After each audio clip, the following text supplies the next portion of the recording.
I don't have to say anything. Look at that. So thank you very much for being here. A couple of just quick preliminaries. In case you didn't notice on your way in, if you go out this door and turn left is where you'll find the restrooms. My name is Louis Michaelson, and I have really the honor and privilege to be here this morning to try and do my best to help make this a productive, efficient, effective conversation.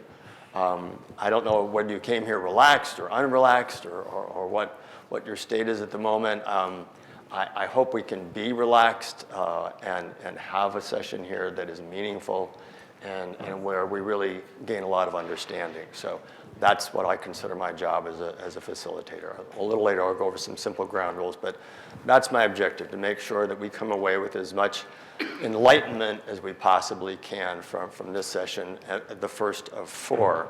To start things off, I'd like to invite the representatives from the Wekma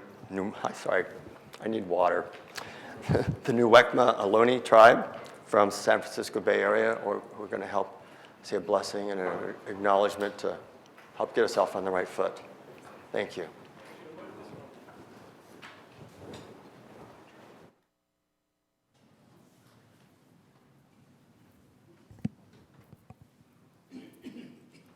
Harshe Tuhi, good day. My name is Charlene Yzma, the chairwoman of the Wekma Ohlone tribe of the San Francisco Bay Area. Today I have next to me is our vice chairwoman, Monica V. Arliano, and our elder councilwoman, Joanne Maciet Bros, and our tribal member, Vince Medina. I would like to thank UC Berkeley for inviting us to offer this welcome today in our homelands, and also to be part of the discussions on the University California Native American Cultural Affiliation and Repatriation Policy. I was just a teenager when our tribe first became involved in the repatriation of our ancestors' remains and cultural artifacts through Stanford University. But I still remember seeing our tribal elders and the previous chairwoman, Rosemary Cambra, who is my mother, take on that responsibility. There was pride and honor to be able to take care of our ancestors' remains and return our ancestors back to the ground so their spirits may rest. In fact, our tribe's long quest for reaffirmation of tribal status started when local cities and archaeologists back in the late 70s refused to allow us to rebury our own people because of policies and politics. Even though the Bureau of Indian Affairs did not acknowledge us,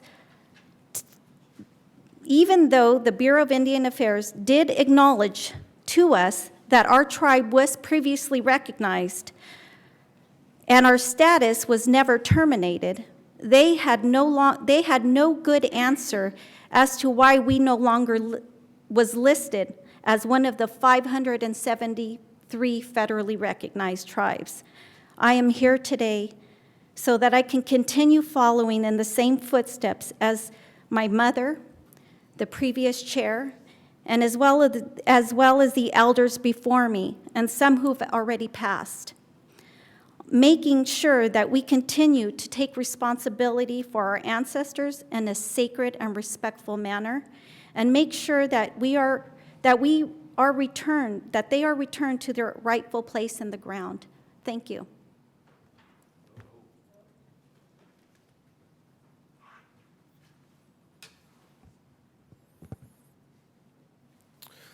Orshetuhi makam, kanakrakat Vincent Medina, aye kanak chocho Mary Archuleta, nesamakrote huchun, horshe warep, mani irriti horshe moek mayachis wihamentuhi, aye mani maksuyakma makmoekma isha nomone tuhi aye. Good day to you all. My name is Vincent Medina. I come from the Munoz lineage. My great-grandmother is Mary Archuleta, an elder of our tribe, somebody who works so hard to keep our culture strong. I stand here in this land that today we know in our tribe, as our family has always known, to be Huchun, today this place that we call Berkeley. Our family has lived here in this area forever. No generation of our people in our tribal community have ever moved away from here.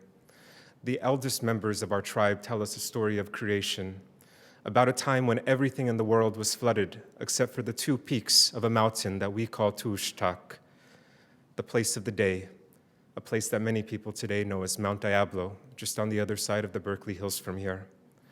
Those eldest members of our tribe today still remember that story of creation, about a time during the Great Flood, and after those waters receded, how life began to be here in this area, how we, the Muwekma Ohlone people, were created here, meant to live good lives in this area, and that the land would forever provide everything that we've ever needed. But we also had obligations and responsibilities as well, to make sure that we were good stewards, to make sure that the abundance that we inherited only grew stronger. For thousands and thousands and thousands of years, too many thousands of years to ever count, that's exactly what our family did, nurtured this environment and made sure that this place was tended to, taken care of, and our people lived good, dignified lives here, lives full of happiness, lives full of meaning, lives full of sophistication and dignity. When colonization came here, it didn't come that long ago. Our great-grandparents' great-grandparents were born in a world that was still unaffected by colonization. That's how close this is to us. But when it came hard, with every aspect of our culture criminalized and attempted to be eradicated, replaced with ways that weren't indigenous to this area. In spite of this, our family still found ways to survive, to keep our story moving forward. Our ancestors were forced into the mission system. Our ancestors suffered during the California Indian Genocide in the 1850s. Our ancestors also found ways to survive those hardships by sticking close together, protecting one another. And when we ask our elders about those times, they tell us how they survived them. And because of those people before us, we stand here only because of that strength and perseverance of the countless generations that refused to give up. Our family was living on the Pleasanton Rancheria together, where all of our great-grandparents were born, including my great-grandmother Mary. On the Pleasanton Rancheria, our tribe had federal recognition, being called the Verona Band of Alameda County. In 1925, an anthropologist at UC Berkeley named Alfred Kroeber wrote that our people, for all practical purposes, are extinct, something that he later apologized for, but it was too little, too late. 2 years after he wrote that passage, an agent from the Bureau of Indian Affairs named Lafayette Dorrington wrote that our people were in no need of land and unilaterally struck our tribe from the recognized list of tribes, forcing our people from that protected land base 40 miles east of here in Pleasanton into a society in the East Bay during that time that was still trying to destroy everything indigenous to this area. Our great-grandparents suffered through that time, but they survived that time, refused to give up, refused to stop speaking our language, practicing our religion, carrying on traditional ways. And because we grew up with those people, we feel compelled to do the same, to make sure that the sacrifices of those before us are never in vain, and to make sure we live in a world where their work can only be strengthened. Because of the people that we come from, we've survived and we're here. In the 1980s, our tribe was reorganized by those original elders of the Verona Band and made into the Muwekma Ohlone tribe, where every single East Bay and South Bay lineage was re-enrolled into the tribe that we're a part of today. Today, our tribe has seen incredibly massive, significant changes in a result of wanting to see our culture come back. Our language, Chocheño, which wasn't spoken for 2 generations, is spoken widely by our community again. Our traditional songs are sung again. Our stories are told again. Our foods are eaten again, and land stewardship practices are only growing stronger by the day. This work is only possible because of the powerful people like our great-grandparents who would never give up and always knew that a better day was ahead of us. When I was a child, I remember sitting in Coyote Hills in Muwekma Ohlone tribal classes, and I remember an elder telling us that our ancestors were held in paint cans and plastic bags underneath the tennis courts at UC Berkeley, too many thousands to ever count. And I remember as a child being 7 or 8 years old hearing that and feeling outraged and feeling angry and feeling sad. But I remember now why they're telling us that, why they told us that, so that when we were older, we could be able to continue on the work to repair that damage, to make sure our ancestors, who should have never been removed from their burial places, from their cemeteries, are reinterred back in the ground in a respectful and dignified way. Because of the people that we come from and the lessons that they've taught us, we're able to see these things begin to happen. We acknowledge that this can only happen because of the people that we come from, the strong, powerful people who never gave up. Because of them, we also are strong and powerful as well. Right now, we're in Huchun, the original name of Berkeley. We are the Muwekma Ohlone tribe, and we're here to make sure that we do the right thing for our people. Makis Horshe Makinan, thank you very much. Horshe Tuhi, Kanakraka, Monica Viariano, Wachesh Kuchush, Muwekma Wulwulam, San Francisco Bay Area Tak. Good day, I greet you in our native Chochenyo language. I'm Monica Viariano. I am the Vice Chairwoman for the Muwekma Ohlone tribe of the San Francisco Bay Area. Kanamin Kanak Apakush Joel, Chocho Kanak Apakush Albert, Chocho Kanak Melekush Mercedes, Kanak Suyakma Marin. I am the daughter of Joel Ariano, granddaughter of Albert Marin Ariano, and great-granddaughter of Mercedes Marin. I come from the Marin lineage. With me today are Muwekma Ohlone tribal members. We are Muwekma Ohlone. Welcome to Muwekma's ancestral homeland, where we are born. Menemu neptuhi, exuyakma Muwekma, maki mak Muwekma wulwulam, akoy makware, mani makhisui. On behalf of our people, Muwekma La Gente, we would like to offer an official welcoming to our ancestral homeland, to this ethno-historic tribal territory of the Intermary Huchun Halkin Chochenyo Ohlone speaking tribal group. Today, the city of Berkeley and surrounding towns reside in our Huchun ancestral Muwekma Ohlone territory. We welcome everyone in attendance at this meeting to our Horshe Warep, beautiful ancestral homeland. As traditionally done, and in honor of our ancestors, we offer an opening prayer in our native Chochenyo language as a blessing for today's meeting. Muwekma Isai, the people's prayer in Chochenyo. Exuyakma, ekachokma, tuhi, Horshe roket tamakam, kamhaikne nomo, heme tamakin, makrote himetka, makin mak alship takamishik hitinomo, hemen heeshmin, menehishmit, ki mishmakin, makish Horshe makinan, tamakrote himetka, makietku, ruai, tamakami aye, tamakrote himetka, hayimak makinan, tamakrote himetka, holye mak maktuye, hemetan makish hishmetzin. Amen, Jesus. Kish Horshe kinan. Thank you. Oh.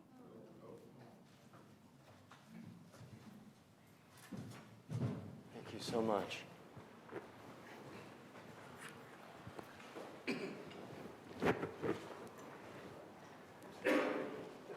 It's hard to know what to say after that, except thank you, and how heartfelt that was.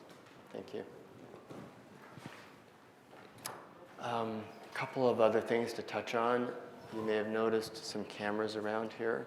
I know someone told me they sat purposely where they hoped they would never be filmed. I don't know whether others of you feel that way.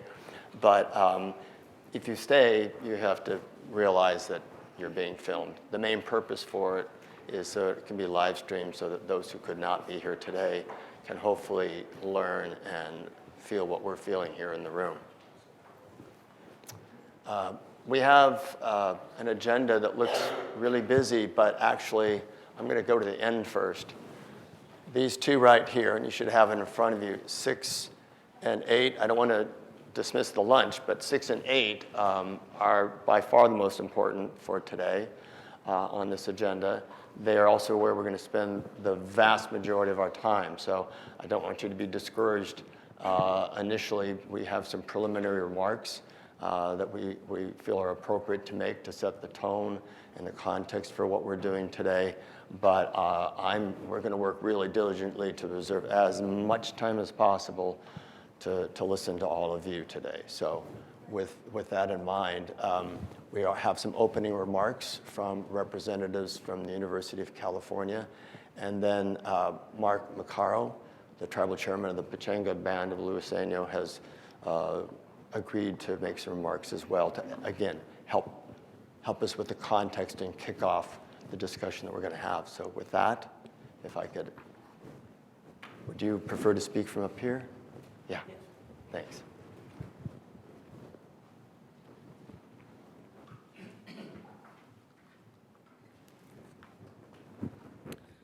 Good morning. Good morning. I want to thank all of you who are here and those of you who are watching on live stream for taking part in this very important consultation today. And I would like myself to begin by recognizing that the land we stand on is in the territory of Hushin as the ancestral home and traditional territory of the Shoshenyo Ohlone, as we heard in the introductory remarks. The land was and continues to be of great importance to the Ohlone people, and it's important to reflect on how we continue to benefit from the use of this land. Consistent with the university's values of diversity and public service, we have a responsibility to acknowledge and make visible the university's history and relationship to Native peoples, their ancestors, and their lands, past, present, and future. I was at the gathering last summer in Sacramento where Governor Newsom formally apologized for the California government's policy of genocide against Native people, family separations, and forced servitude. And he did use the word genocide, which was an important acknowledgement.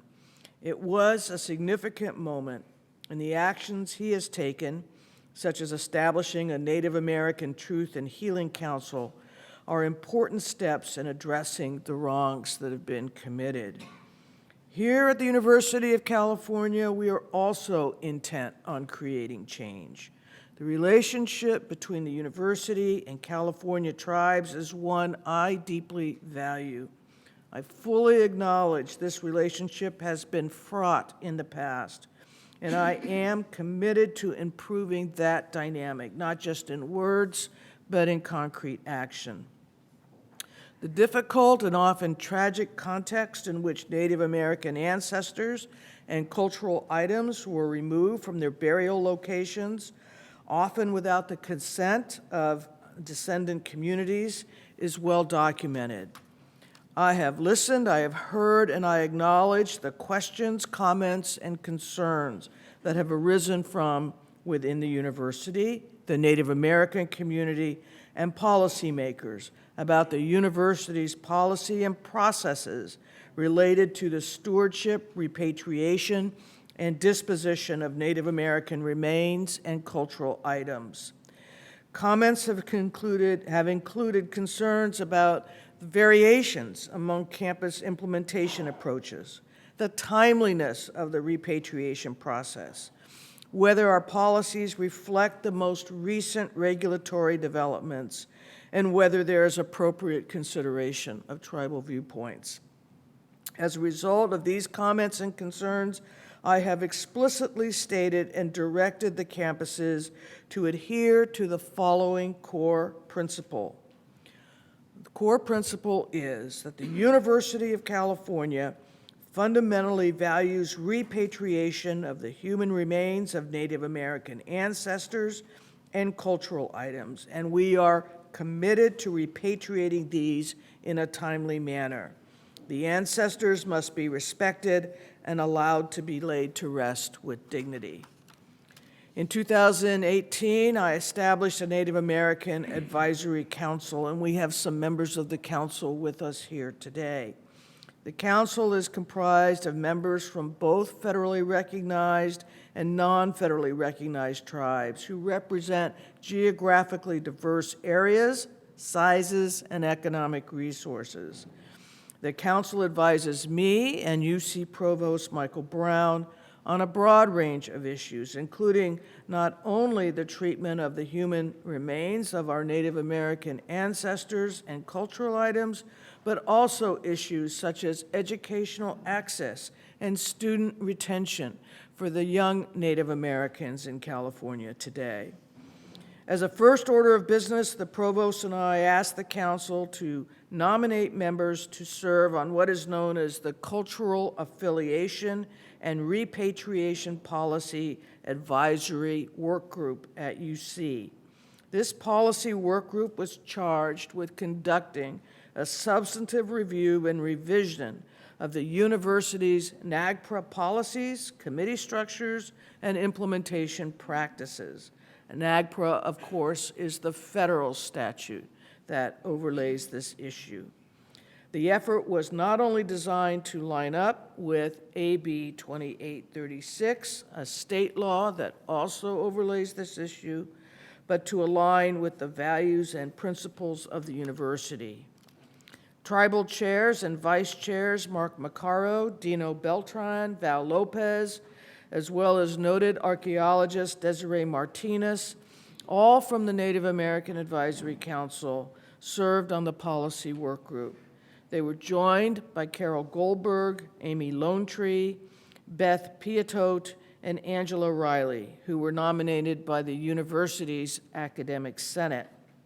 It's great to have Dino, Mark, Desiree, Beth, Angela, and Amy here with us today. The policy work group has been working through a number of components to revise our system-wide policy, which was last updated in 2001 to include a purpose, vision, and guiding principles. I asked that the policy work group prioritize the recognition that repatriation is our fundamental objective and value, to include appropriate consideration of tribal viewpoints at all critical phases of the process, and to express timeliness and timelines for the repatriation process. I've also emphasized that stewardship does not equal ownership. The policy work group has made significant strides to articulate these values and address additional priority areas, although there is more work to be done. I believe an iterative process that involves a real exchange with those most directly impacted by this policy will be critical to the policy's acceptance and success. Although we had a January 1st statutory deadline for having a revised policy at the request of the Native American Heritage Commission and the policy work group, I decided to extend the issuance of a final policy in order to conduct additional consultation with California's Native American tribes on the policy. That is why we are here today. It is important to me that we get this right. As noted, we are here today at the request of the tribes, and as such, it's important to me that tribal representatives in attendance have the appropriate time and consideration to ensure their viewpoints are heard and a productive dialogue ensues. I believe that with your help, with your consultation, we will indeed get this right. And with that, I'd like to turn the microphone over to Berkeley Chancellor Carol Christ.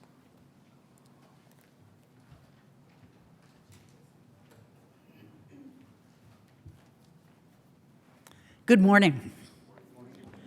I'm pleased to welcome you all to the University of California at Berkeley. Before I begin, I'd like to echo President Napolitano in acknowledging the fact that the land on which our campus sits is the ancestral home of the Chochenyo-speaking Ohlone people, that the land remains vitally important to today's Muwekma Ohlone tribe and other descendants of the Verona Band, that the university continues to benefit from the use of this land, and that UC Berkeley's long relationship with Native American people has been a troubled one. Berkeley holds the largest number of Native American and Native Hawaiian ancestors and cultural items of any campus within the UC system. In many cases, these ancestors and their sacred cultural items were obtained and continue to be held in the Phoebe A. Hearst Museum of Anthropology in violation of Indigenous communities' spiritual and cultural beliefs without the free, prior, and informed consent of Indigenous communities. The majority of the ancestors were appropriated by our university after removal from their resting places in counties around the Bay. We apologize for the pain our actions have caused for the local tribes and the other tribes whose ancestors are still held at the Hearst. And we are eager to initiate conversations with tribes about how we can return these ancestors as swiftly and respectfully as possible to their descendants for reburial. Our campus is committed to working with claimant tribes to help gather all the necessary evidence to make these determinations as swiftly as possible. Review of traditional knowledge in a format amiable to individual tribes will be a critical part of our decision-making process. It's incredibly important to me as Chancellor that the University of California, Berkeley and the Hearst Museum are accountable to the needs of Native American peoples. I believe strongly that the time is right for change, that the time is right for us to rebuild trust, and that the time is right for us to correct historical wrongs. Thank you for joining with us to help us do that. I hope this is the start of many meaningful conversations on the path ahead. I look forward to hearing from all of you today. I'd also like to apologize in advance as I have to leave this event a little bit early at 4 o'clock. I hope to speak with you all before then. Thank you.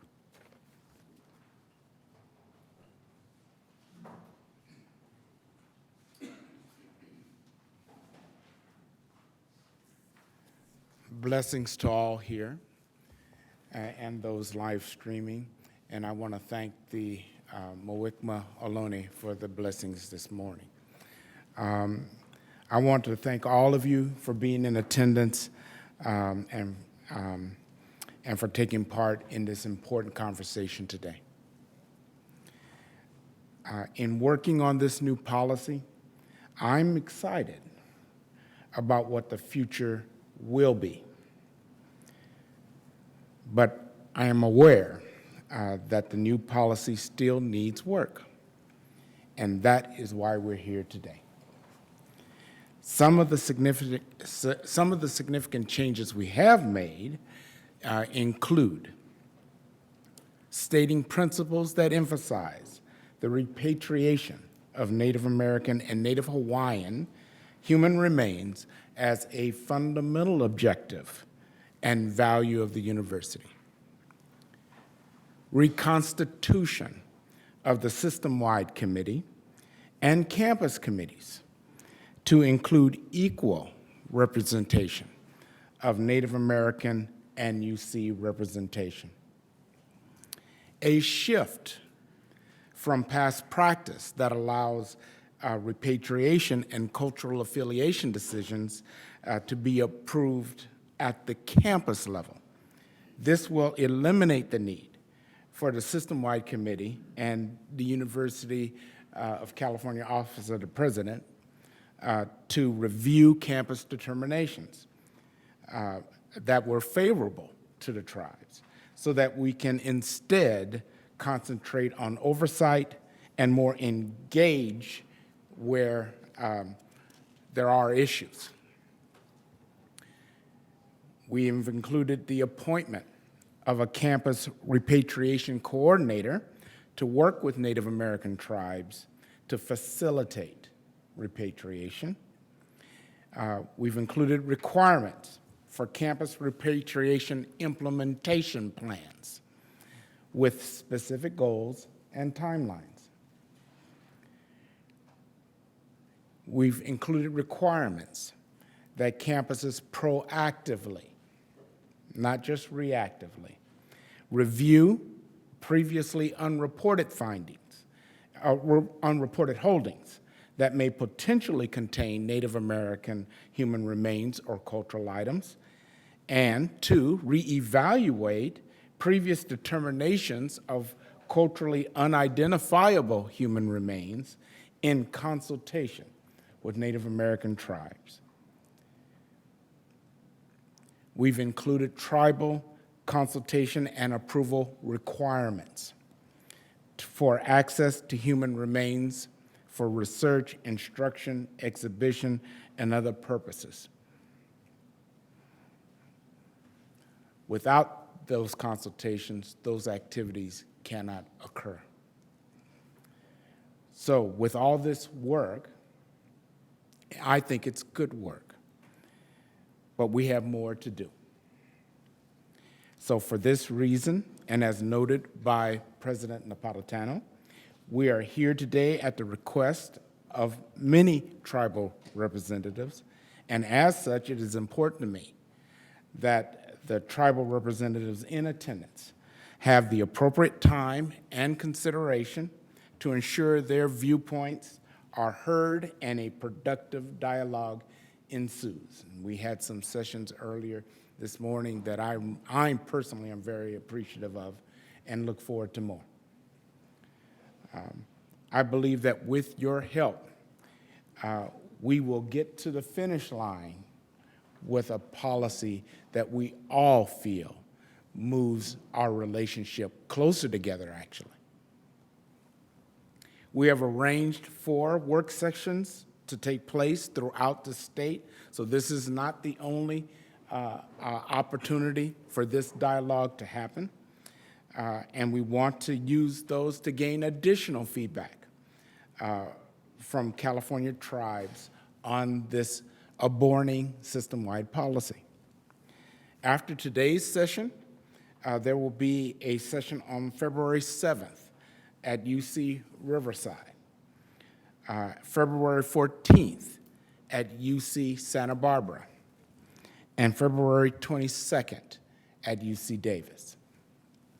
In addition to the work sessions, and in order to allow for individual tribal leaders to discuss the policy with UC leadership, we've set time aside for one-on-one conversations to take place, just like we did earlier today.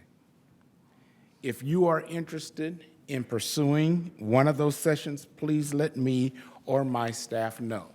And I can be reached, and my staff, at provost@ucop.edu. That's provost@ucop.edu.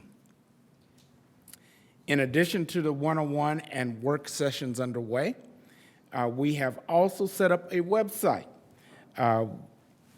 I don't know if it's up there, but www.universityofcalifornia.edu /NAGPRA. So that's www.universityofcalifornia.edu /NAGPRA, where you can access the draft policy and submit your comments and feedback. Oh, it's on the agenda. Thank you. There's also an email address, physical address, and phone number listed on the website if you prefer one of those means to provide your input. President Napolitano has asked us to take action so that we can issue a final policy by July 31st, 2020. She would like this done before she leaves office. Now, because of internal UC processes and timelines that need to be met in order to issue a final policy, we must have our next draft completed by mid-March. So these sessions were designed to make sure we get input from tribal nations to feed into the revision.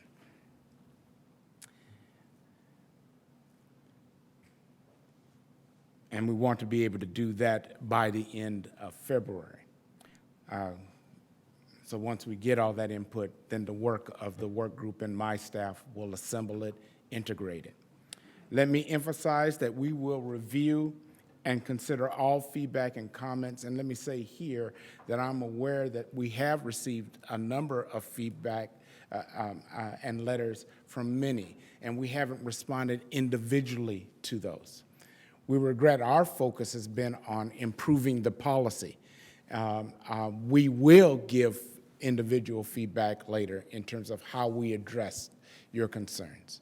But we hope that you see in the subsequent revisions that we are actively incorporating the feedback we're receiving. Our goal is to have a final policy in place by July 31st. I look forward to a productive conversation today as we work together to finalize the system-wide Native American cultural affiliation and repatriation policy. And with that, let me turn it over to one of our policy work group members, Chair Mark Macarro, who is also tribal chairman of the Pechanga Band of Luiseño Indians. Thank you.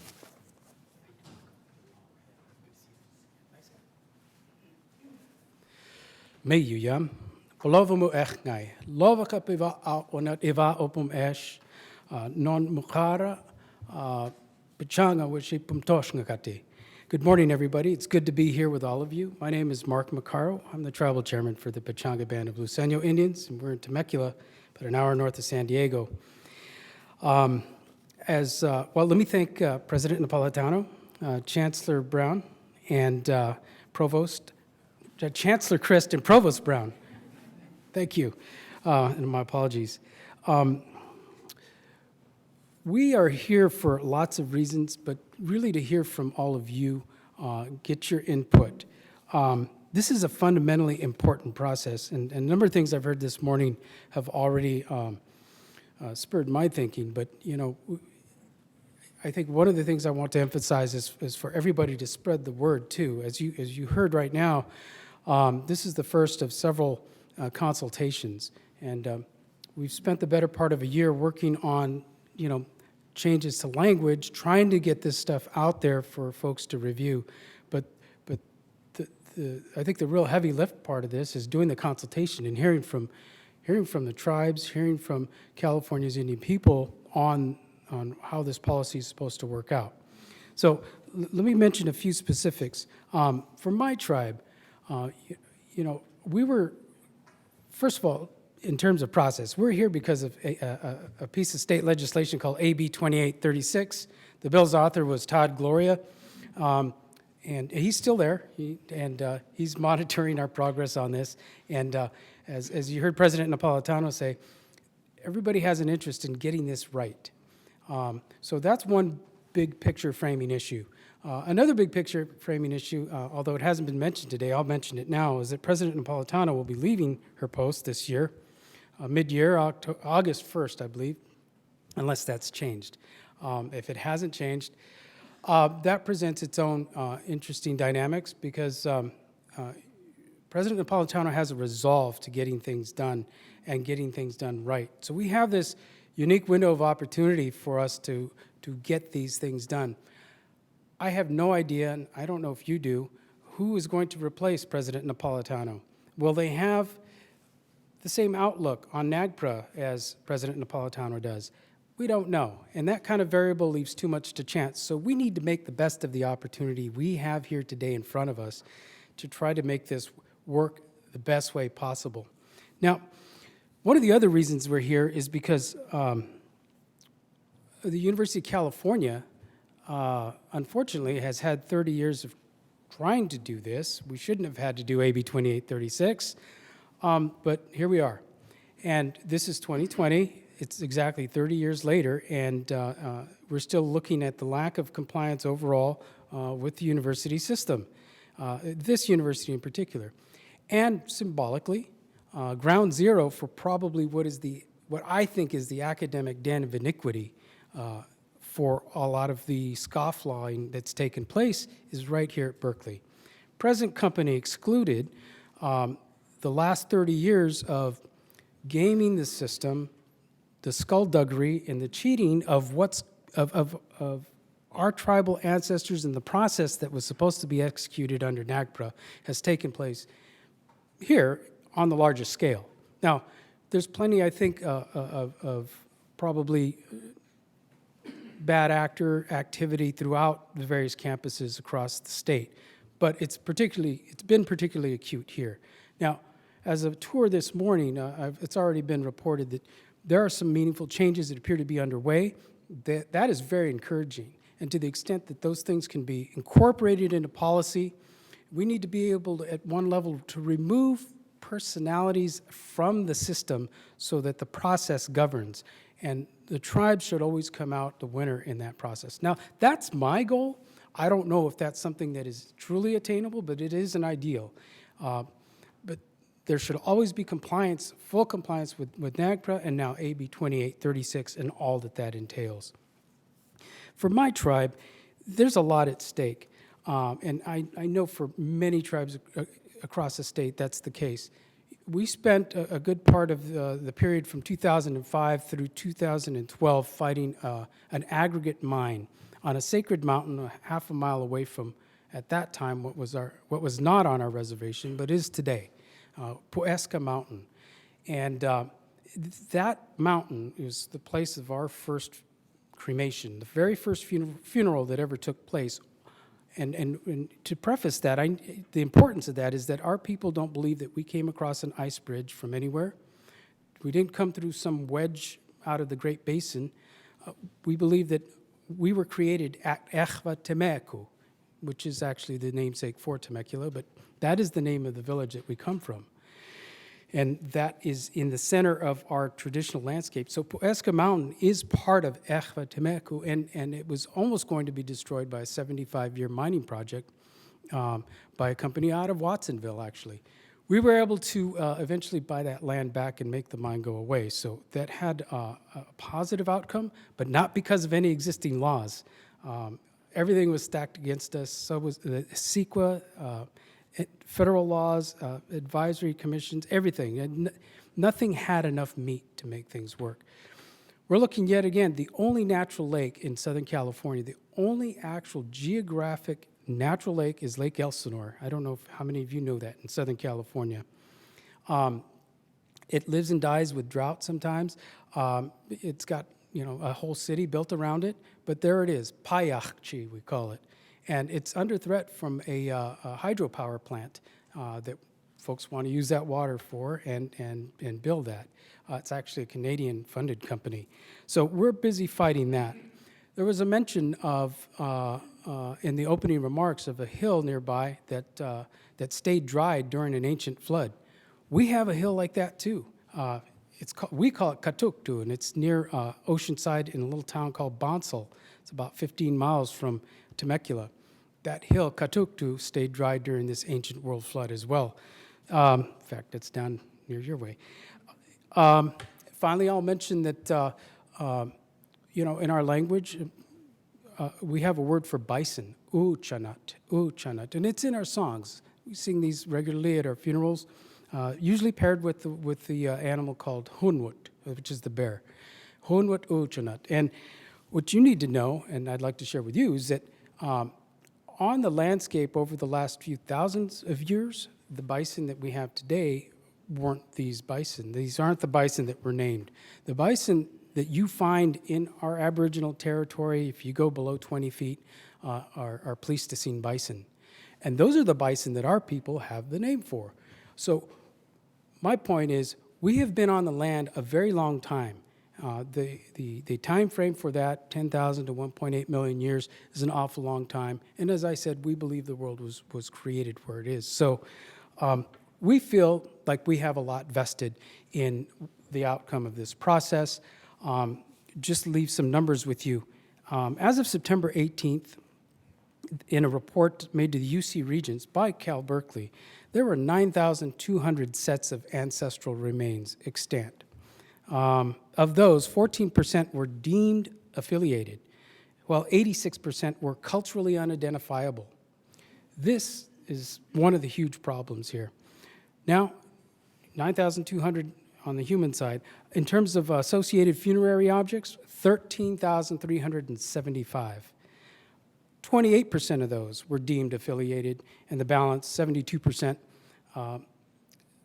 unaffiliated. So there's a lot of work to do here, but the university has engaged a lot of energy in keeping things culturally unidentifiable, and I think pitting many of us against each other as well. This needs to end, and it will. It will. By July 31st, there should be a policy in place that fixes a number of these procedural problems that we have that give us these long-term substantive issues. So this is really our opportunity. Like I said, I want to emphasize those, you all know people that work in this field, cultural resources, NAGPRA. Let's get the word out. Let's get as much input to this process, because we have, the better part of the next 60 days or so to get this input in through this mill of receiving and I guess drafting and then hopefully recirculating it. These various points of contact for getting information in are in real time, so we can constantly receive this, and we need to make the most of this. Let me close by saying that, as a humble undergrad from UC Santa Barbara in 1987 in political science, I did not imagine I'd be here dealing with NAGPRA almost 33 years later, but here we are. So I just hold out the best hope that, in the year 2020, such as it is, that symbolically, it's a huge positive for us. 2020 represents clarity of vision, right? Everybody, we all have 2020 vision this year. Let's see the same goal and get this policy right. Okay, thank you very much for the opportunity. We'll get it done. Thank you. Yes. It's okay if you want to clap, clap. Thank you, Mark. Thank you so much. Thank you. Thank you for sitting so attentively. I know many of you are anxious to get to the part where we get to hear from you, as are we. I'm going to give you a choice here in just a minute, but let me go just through one more thing. I don't even know that we need the ground rules anymore, considering how long we've been going, but these are the ones that help me know what my job is, so just think of it that way. We've already heard a lot of speaking from the heart. Let's stay with that if we can. Listening is by far the most underrated communication ability there is. And so I like to describe the kind of listening that I find works best. And that's listening to understand, not to debate or to argue, but to understand. If we understand where that person's coming from, we're much better at solving problems. All perspectives are valued. Nothing's off topic here as far as we're concerned today. Simple one, what else makes for constructive, productive? Be hard on the issue, attack the issue, but let's respect the person. I want to make sure everyone has the opportunity to participate. So if you're not getting involved and I'm not doing my job, so anytime you need to get in, you let me know, and I'll do my best to get you involved in the conversation. And simply, excuse me, we have a lot to cover today, so to the degree you can help me stay on track, that would be awesome. So I want to go to this little thing sitting in front of you. It maybe looks unassuming enough. It's slightly less than 4 pages. But as I was searching for a way to help the University of California figure out how do we make the most of this time together, and I began to learn that since the letter, I think it was of December 4th, from the NHC, that I think was in large part how some of this started kicking off. And I'm sure most of you are familiar with that letter saying, here are the issues, here are the gaps that we see in the policy that you are on the verge of adopting. And so what I asked the University of California to do is I said, please go through that letter. Let's use that as a starting place because there's a lot in there. And let's catalog what those issues are that have been identified so far in that letter. And it reflected a lot of what they were also hearing from a lot of other people about that. And then I learned that they were already working on a new version 2 of the policy. I said, well, wouldn't it be nice if people know what's already there, what's already happening, what's already been essentially agreed to, what's already been incorporated, so we don't have to start there, before there, and then, oh, yeah, we already took care of that. Oh, yeah, I think we already addressed that. So that's what you see in yellow. The ones that are the indications in yellow are, this is what we've already done. This is what... Thank you. I'm looking at the wrong page.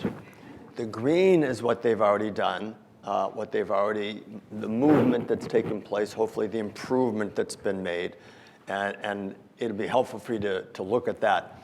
The yellow is the areas that, for them at least, and this, you may have other issues, you may have other comments, but at least for the University of California, these are the ones they're still looking at or struggling with. Those are the ones where they say, we still need more help. You need to really edify us and enlighten us so we can figure out, because there's something there, but we aren't quite sure what to do about it, and you are probably the best people to tell us what would work from your perspective. So there are 15, that doesn't mean there's only 15 issues, but I'll note that one of the ones that Mark highlighted, which is the culture unidentified, that's number 2. We had a feeling they're not necessarily in priority order, but there was a good sense that that was a big one. And so it appears on the first page. That's the mechanics of how we hope to have all the rest of the discussion that you see on the agenda, is to try and stick with one of those issues at a time. Instead of kind of pinging around, if we can like take one on and really drill down in it and make some movement, The practical thing is the coffee came late and the lunch came early. And I've been sitting here watching them put up all this lovely food. It's sitting out there. And so as much as we want to hear from you, I have a suggestion, which is, if it's okay with you, that would be to give you a little time for lunch and also a little time to look at this and actually absorb some of it. That's an option. Or we can decide which one do we want to look at first and go ahead and start the discussion. It's a question to 50 people. It's not easy to get a sense of what 50 people want. If you don't mind a show of hands as the simplest, who would like time to look at this and have lunch while it's still fresh? I guess I'm giving a little editorial there. Can I see the hands? All right. All right. How many people want to get going, want to get started talking about these issues? Wow, I got 2 votes. It's 50-50, so I don't know what to do. So someone talk to me. What do you think we should do? No one wants to give an opinion. I say we take a few minutes for some folks to look this over and eat. Are we okay with that? Because otherwise the food's gonna. Yeah. All right. So as a practical matter, let's take. We set aside, I think, like maybe 45 minutes, but I'll be milling about. When I sense you guys are ready to come back and ready to go, I'll get you back in here, and we'll spend the rest of the time listening to you. So with that, if you would like to go out onto the veranda there, because that's a veranda, and grab some lunch, and you can either eat it out there or bring it back in here. But we're gonna use this, if that's amenable to you, to have a really threaded conversation where we can drill down the issues. Thank you so far for everything you've done, and see you back here in about 30, 40 minutes, okay? All right, thank you.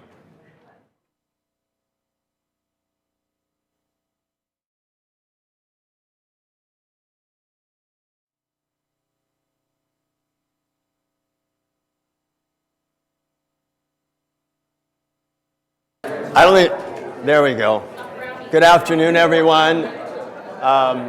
If I could ask you to take your seats, please. How are you? Hey, how many meetings did you have this morning?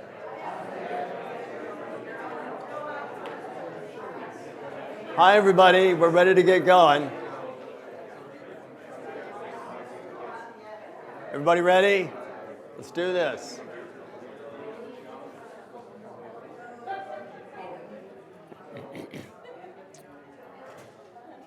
Thank you.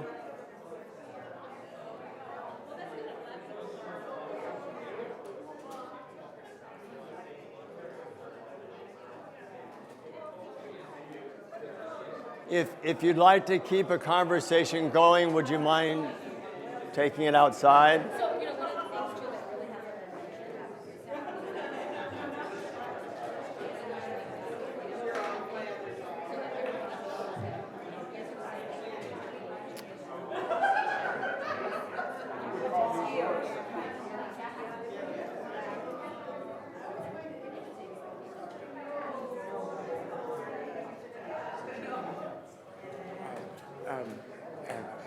Desiree suggests that we indicate that in terms of a particular definition of consultation, this isn't really consultation.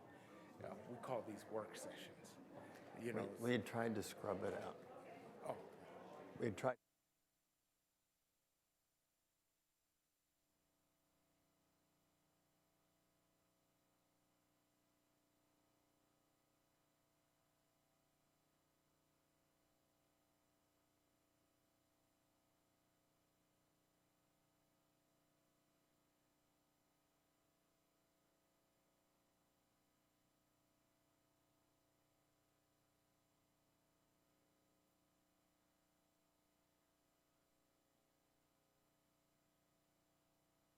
Felt that there was one clarification needed to be made. During the opening remarks, there was, I think, one mention of consultation. May have been a little out of context. You don't have to turn it on. It should be on, or it was on. He's got to turn it on. The man in, kind of like the Wizard of Oz, the man there not behind a curtain is Marcus, and he's trying to pay attention and just turn mics on where they're being used. So if there's a momentary lapse, it's because he was drinking coffee or something, I guess. So, all right. Sorry, Michael. Yeah, I just wanted to say to everyone that the term consultation is a very specific term. It has very specific meanings, and we're aware of those meanings and definitions. So we view these kind of engagements as work sessions as opposed to the term of art consultation. So I thought it was important that we make that clear. So thank you very much. Great. All right. So hopefully you had a chance to look through those 15 issues. Again, we're not limited to those, but they seem to go to the heart of a lot of things I imagine many of you came here to talk about. So there's two things that I think we can consider in terms of what order we take them in. Some people may not be able to stay to the end, and so therefore they might want to talk about an issue that's dearest to their heart first, so make sure we don't run out of time or don't get to it by the time they leave. And or there simply may be one or two that somebody's really passionate about at the moment and has a lot of energy around, so, and would like not to have to wait. So with that in mind, I'm ready to just have anybody raise their hand and say, I'm ready to go. And then if it is one of the 15, I'm just gonna let everyone else know that that's kind of where you're starting from. And I'll try and pull it up on the website, I mean on the screen, so that those who are live streaming, watching that, can see what it is that we chose as the topic. So other than that, this is really up to you where we start. Would anyone like to start with one? I know it's tough to be first. The alternative is I'll just start at number one, but I want to get everyone's chance to, they would like to start somewhere else to do that with us. Yes? I apologize, we are leaving early and there were two that we didn't. Perfect. And in order to make sure everyone can hear you here, as well as on the live streaming, I have two helpful helpers who are going to, it might be helpful if you stood up. That way it'll be easier to catch you on camera. It's easier to hear what people are saying if we can kind of read their lips. Thank you. Okay, thanks. All right.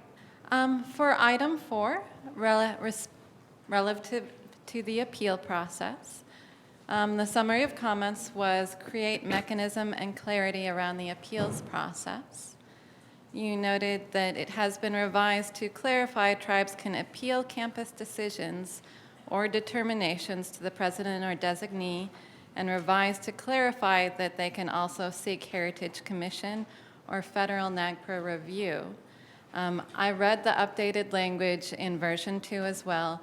I think one of the things that we were curious about was it did not seem as if there was a commitment from the UC system to engage in the Heritage Commission appeals process if it is requested, because we have had one campus so far kind of soft opt out. We're not sure, like there's been some other stuff going on, but it doesn't seem like a campus has to participate if they don't want to.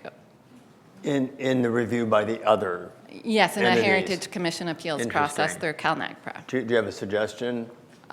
Just a commitment to engage in the process Right. by the UC campus. Okay. Because otherwise some might sit it out?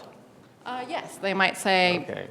we decline to participate in CalNAGPRA mediation through the Native American Heritage Commission because I don't think the current language requires them to do so. I think it's optional. Okay. All right, so that needs clarification, what the intent is there. You had a couple, or do we want to stay on that issue and let other people talk about? All right, I'll come back to you for the second one, so go ahead. I'll just respond to that. First.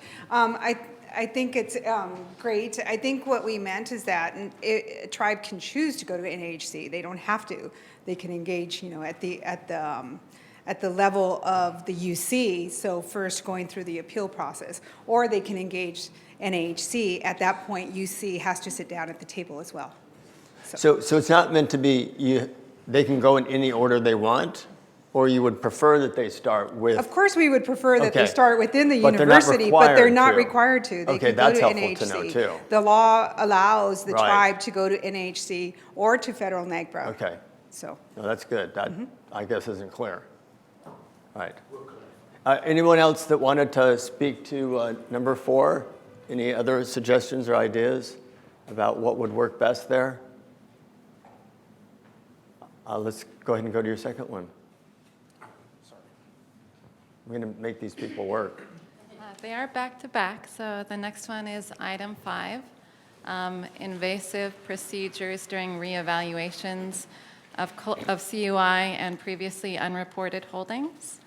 And I believe UAIC's comments were also specific to the inventory process in general.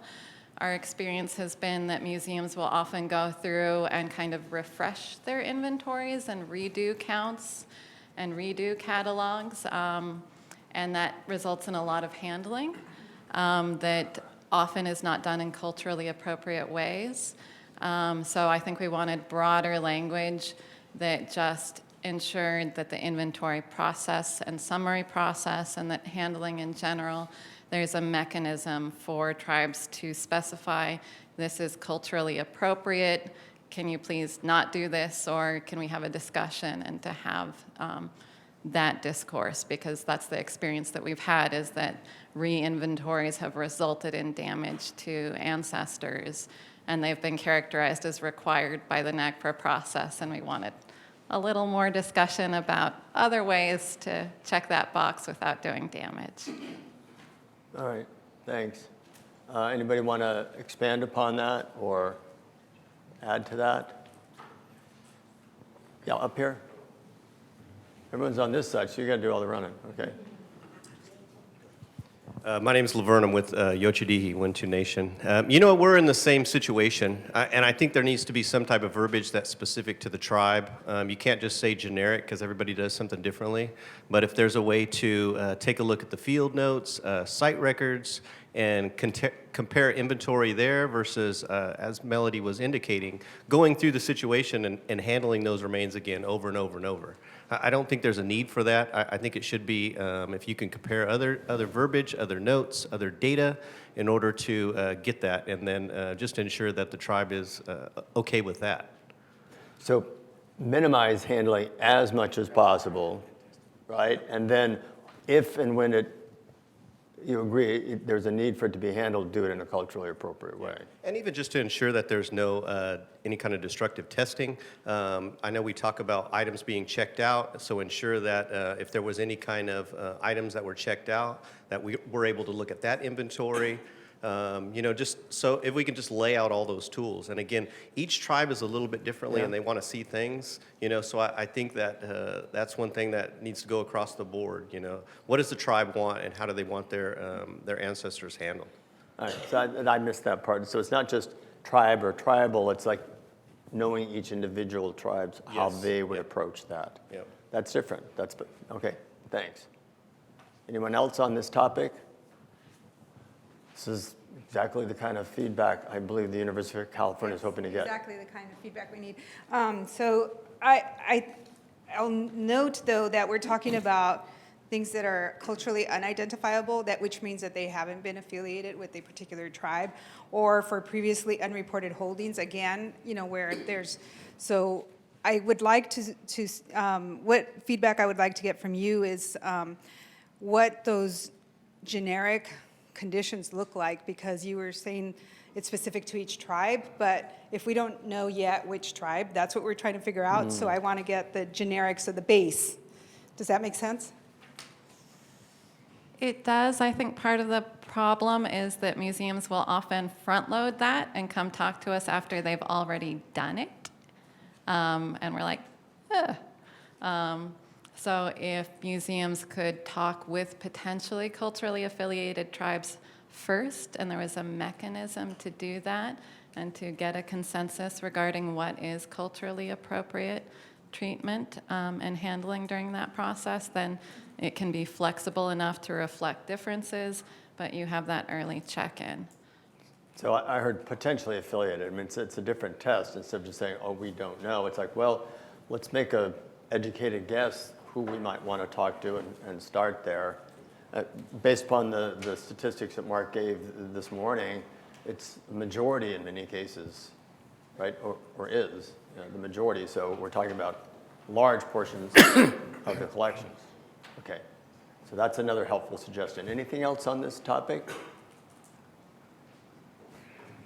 that needs clarification? All right.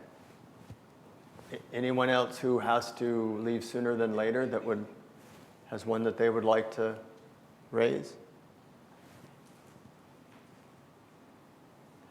Okay, go. Can we bring the mic? You go. Our last one was the documentation requirements, number 11. I think this one is kind of at the heart of a lot of issues where repatriation is not proceeding in a way that tribes are comfortable with, and where tribes often feel like they are not being heard. I really liked the changes, the initial changes that were made to kind of have this be a more transparent process that goes to a committee instead of kind of not knowing who or where at what level this decision is made. It does seem like there is a need for more transparency in this process, more baselines, and more of a tribal voice. So, for example, often right now, a consulting tribe may identify funerary objects from a collection. For example, they may say, our culture dedicates and consecrates cemeteries, and therefore any site that has human remains, is everything from that site is identified as a funerary object because our culture dedicates and consecrates cemeteries. We know that culturally, and that is our line of evidence. Our experience has been that identification has often not been accepted by museum staff. And when they do not accept that, typically that's framed as, I'm sorry, that's not enough information. When in fact we have a valid line of evidence. We do not have any conflicting lines of evidence. So there are multiple things wrong here. One is that oral traditions and oral histories are not being treated as equal lines of evidence. Another is that it is not clear what is a preponderance of evidence, or why that wouldn't be. It seems to us like it is. It would be nice to have clear examples and clear recordings where identifications that are made by tribes, if they're not accepted, that's in the record, that's made clear to the committee. If there are items from a site that are not coming back, that's reflected in the inventory, so that these disagreements are reflected and can be discussed and resolved. Isn't there another issue on this list that is related to that issue? It feels like there was, yeah, do you want? Apologies if I missed it. Sorry, I was nodding, hopefully. I didn't see one. I'm trying to remember.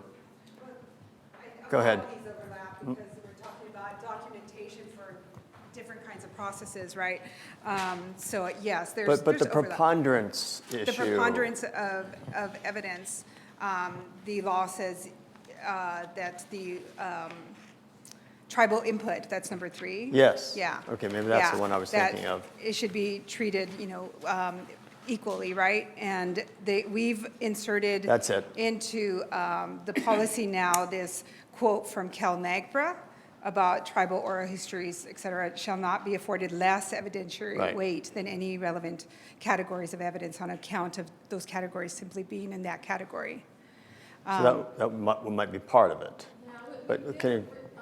We did read that. That was good language. We just don't feel like it's clear enough. Okay. We feel like we're still going to get told, that's not quite adequate, that's incomplete, you need more. And we want a clear baseline for what is a preponderance of evidence, because that's where that's the sinkhole that all of our identifications are going into right now. What would be your recourse if that were to happen? Do you have a recourse now, or is? What UAIC did most recently was to appeal to the Native American Heritage Commission. And I think that started some of the current discussions. There are the different appeals processes. What we've found, though, is that once someone has made up their mind, it's very difficult to change it. And so once someone has already sort of decided those aren't or that information is inadequate, we have never successfully changed a person's mind at that point, which has been very frustrating. So I think that having a clearer process where you say this is reasonable, and before we make up our minds, we're going to have this discussion at the committee level. Okay. Okay, that's what I was missing. Thank you. So this morning you, or at lunch, time has sort of just been one block for me now. But you mentioned that what would be good is if the tribe's perspective on the decision that went to the committee was part of what the record that the committee heard. And I think that's a really good, solid way to make sure that that the perspective is heard. And another thing I heard you say is that there needs to be better documentation on when a decision not to accept the evidence that's been submitted is made, that there be a clear written response as to why that's not sufficient. Wow. Yes, but I also wanted to back away from the not sufficient thing, because I think it's hard enough to do repatriations. I'd really like to identify what is sufficient and that tribal knowledge is sufficient. Okay, that's clear. Okay, that's great. We've had experiences with UC Davis and with UC. Can't hear. Oh, sorry. The reference was to a discussion at UC Davis campus. We have had similar discussions with UC Berkeley. We've had similar discussions at other museums. This is a widespread issue. Got it. All right. Well, you've primed the pump for us very well. Hopefully other people are inspired. What's up next? What do we want to talk about next?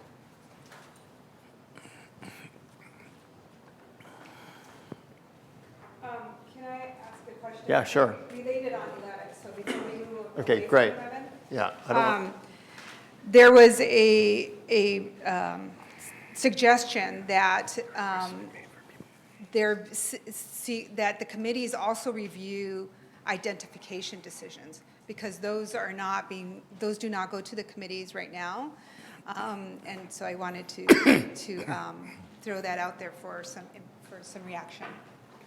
We've had a request made by some, and it sounds like a really good, and that is when you speak, at least for the first time, if you would say who you are. Yes. And maybe who you're with, and then that might help the people who are streaming get a better idea of what's going on. Very good. I'm Lourdes D'Amatos, and I work at the UC Office of the President, and I'm lead on this policy change. And let's go back to you and get your name. Melody.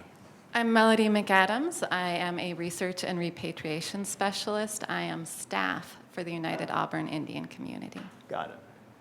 All right. Perfect. Thank you. Let's keep that up. All right. So did you do what you want? So she wanted to do the thing on 11. Identification of decisions, and that going to the committees, pros and cons of doing that. How do other people feel about that? This was one suggestion that we received, and I would just like some feedback input from on that suggestion. On that suggestion, yes. Right. So, can anyone expand or give some reaction to that? She's probably going, please, not me again. Somebody else say something, but we'll come back to you again if no one else will bite.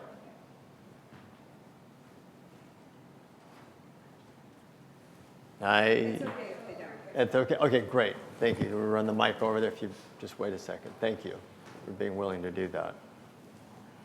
Hi, I'm Karina Gould. I'm the spokesperson for the Confederated Villages of LaShawn, whose land you're on as well. And I just wanted to reiterate what you were saying, because I know that when we talk about unidentifiable remains, that's mostly non-federally recognized tribes, which we are not. And you know, when we come up to having to repatriate our ancestors, we're often told that, that our ancestors can be repatriated and that the funerary objects that are taken from the same burial site are not funerary objects. And so I'd like to have some kind of conversation with the UC systems of how do you determine things that are taken out of a cemetery are not funerary objects, and how do you explain that to the tribes that are trying to repatriate? And I think that that's exactly what you're talking about, is that those items are definitely a part of our burials. And so how do you determine that something that was right next to them or really on our ancestors as you were taking them out of their burial sites are not a part of that?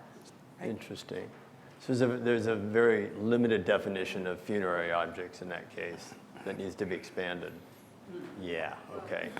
I think you said it, literally anything there essentially should be treated as such.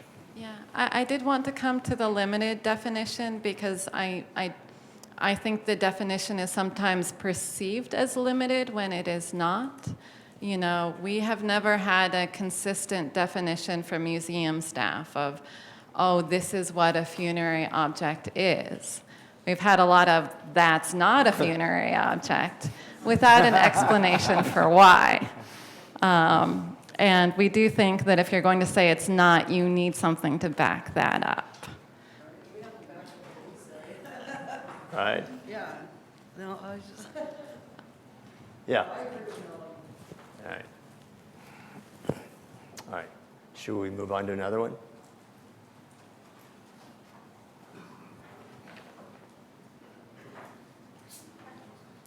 Since we're talking about, go ahead.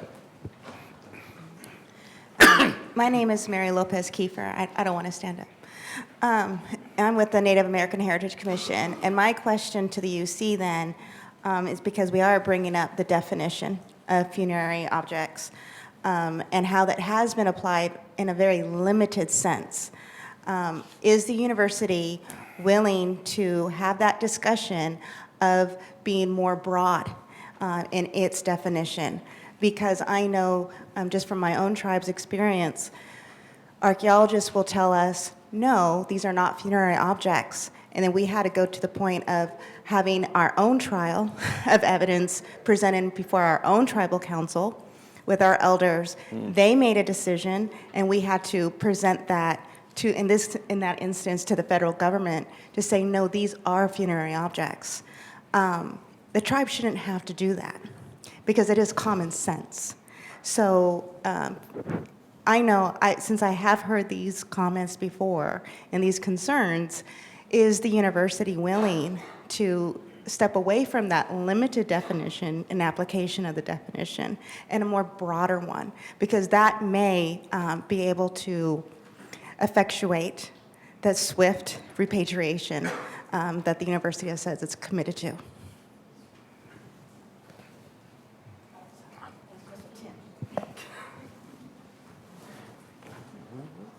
So one of the things that we discussed before these meetings came about was that there are 4 of them, and that there would likely be questions exactly like that.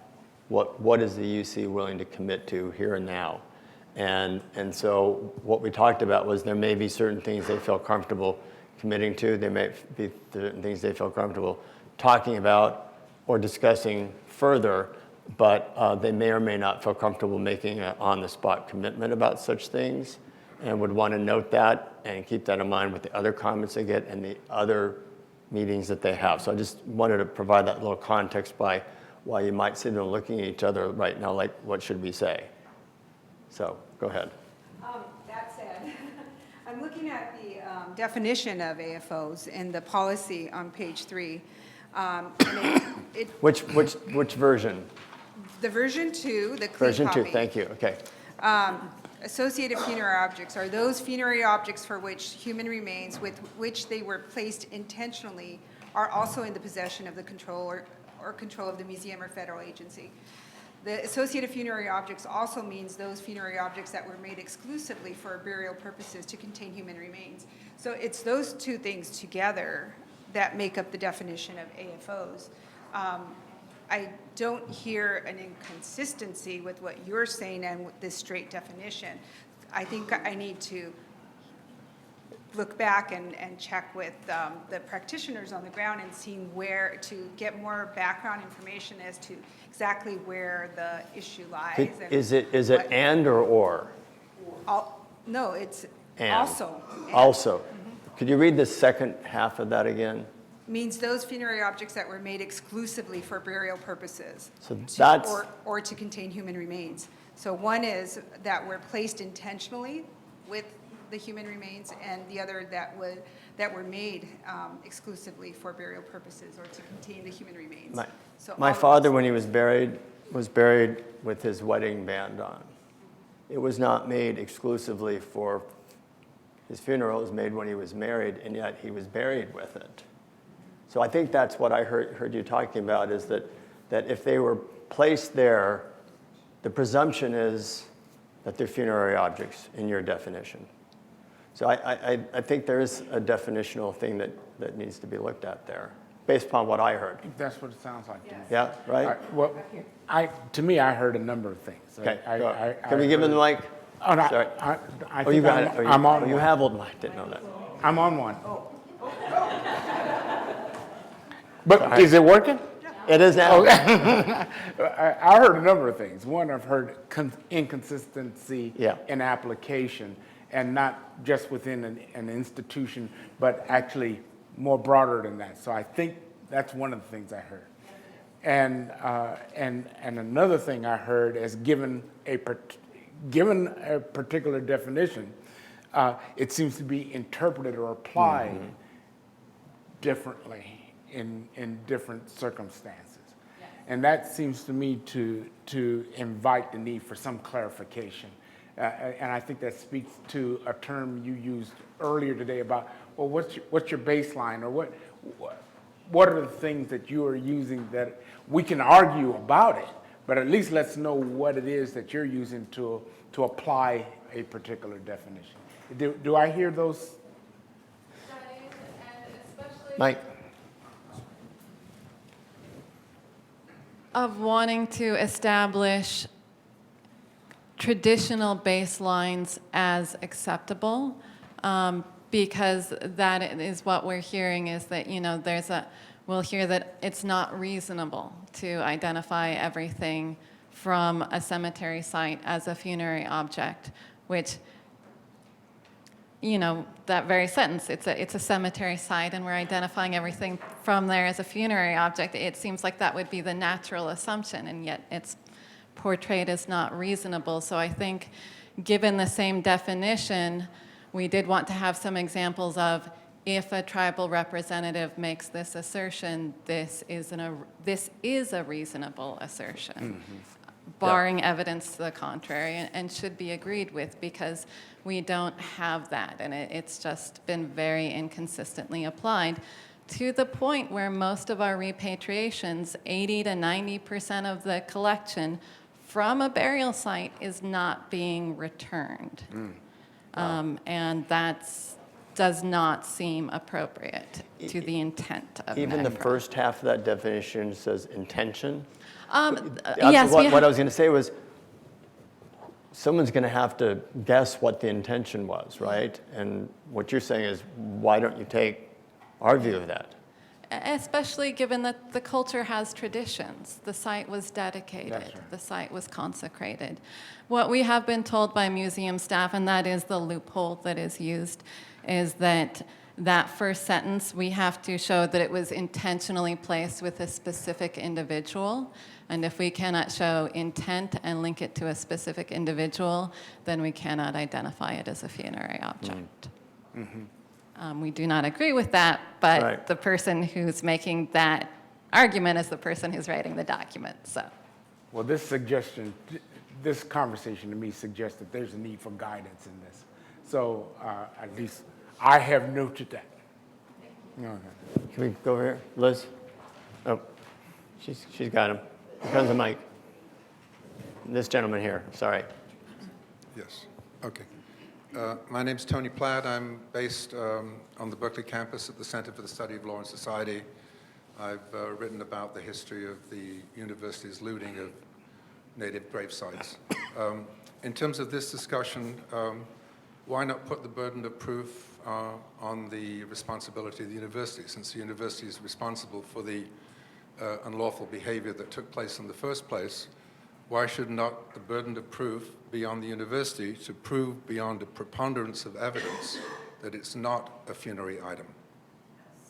Actually, this is what I'm hearing Melody actually saying. She's saying that if you're making a determination, what is your specific rationale, and document it.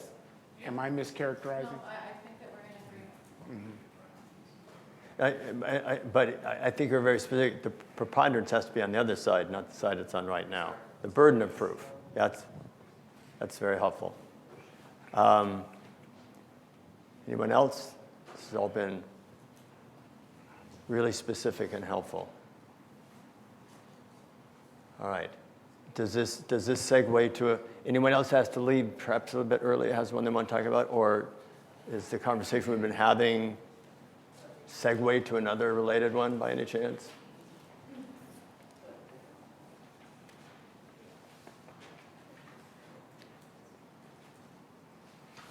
We've been, I think, in some ways talking around number 2 with specific examples and specific issues. Let's go to number 2 and just see, again, you can see in green what has already been incorporated. Oh, yeah, thanks. Into version 2. And then you can also see where they're talking about a need for greater clarity. So beyond the issues we've just discussed, could we talk about that aspect of it and give some more guidance to the University of California?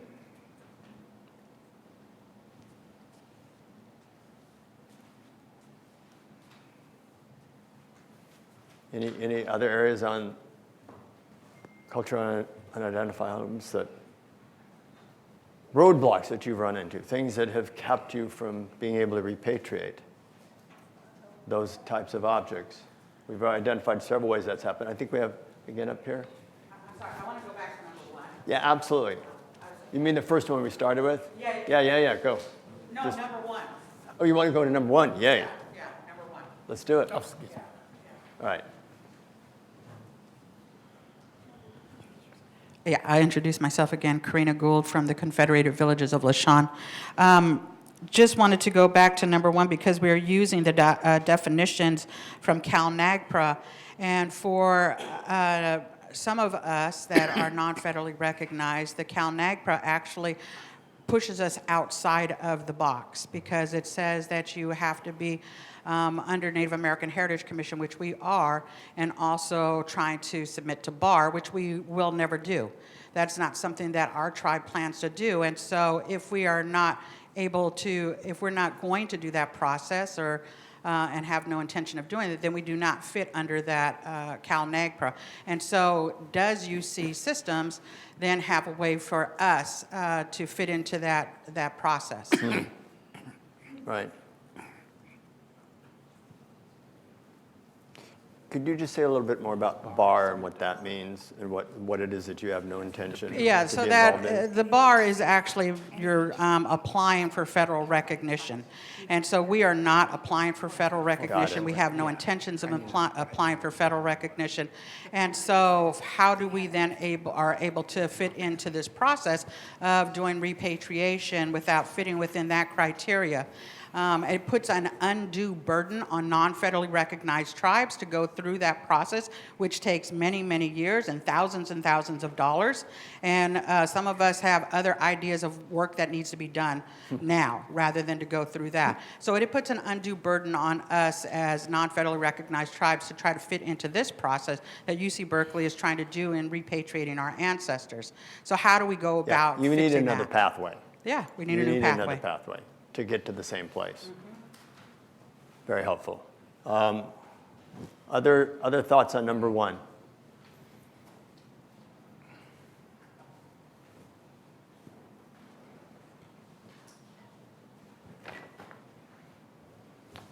I'm going to go back to 2 for a second.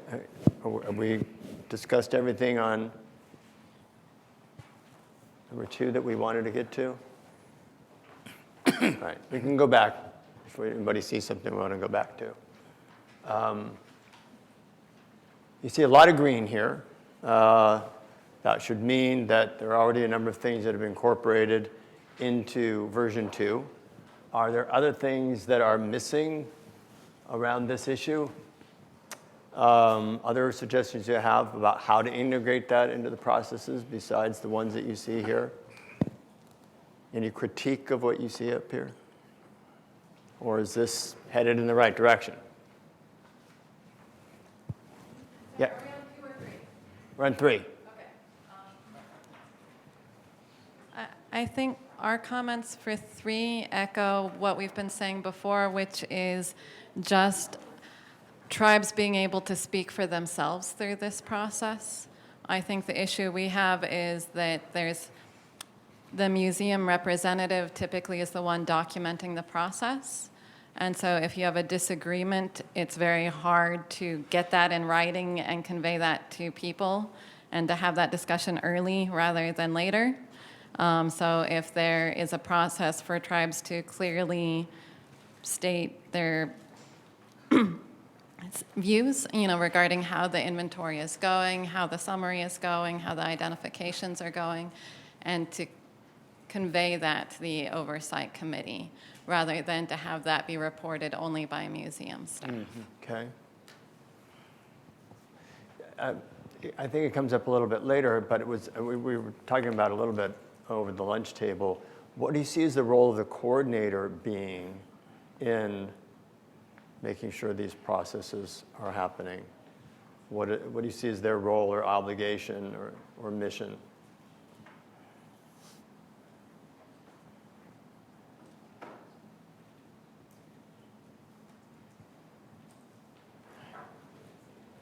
All right, I'm gonna move on then.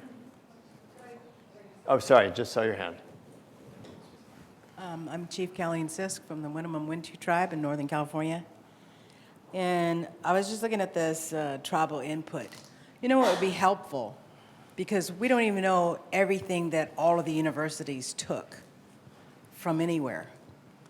If you know what you have on your campuses, you know what tribes and what area, even if you don't know the tribe. But, I get really insulted by this unidentifiable term because we're still here. It wasn't a complete wipeout. I mean, if we were gone, then maybe you can find something that's unidentifiable, but we can still identify it. Even though you don't identify us as tribes, we're still here, we're still active, we're still doing those things, and what you're calling artifacts and those things, we still use them. And so it gets very difficult for tribal input when we don't know which UC to go to or what museum to go to. We have no idea what your holdings are. And so how can we comment on the processes that you need to do with us?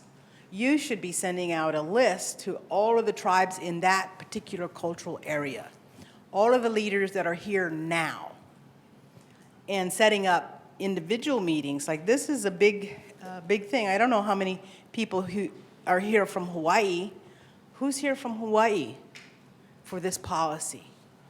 Hawaii needs their own policy. And Native American cultural things, it's like, this is put tribes of federal recognition over the top of unrecognized tribes. And we have to have the same rights here in California. All the tribes of California suffered the exact same history, and we should all have the same rights on repatriation.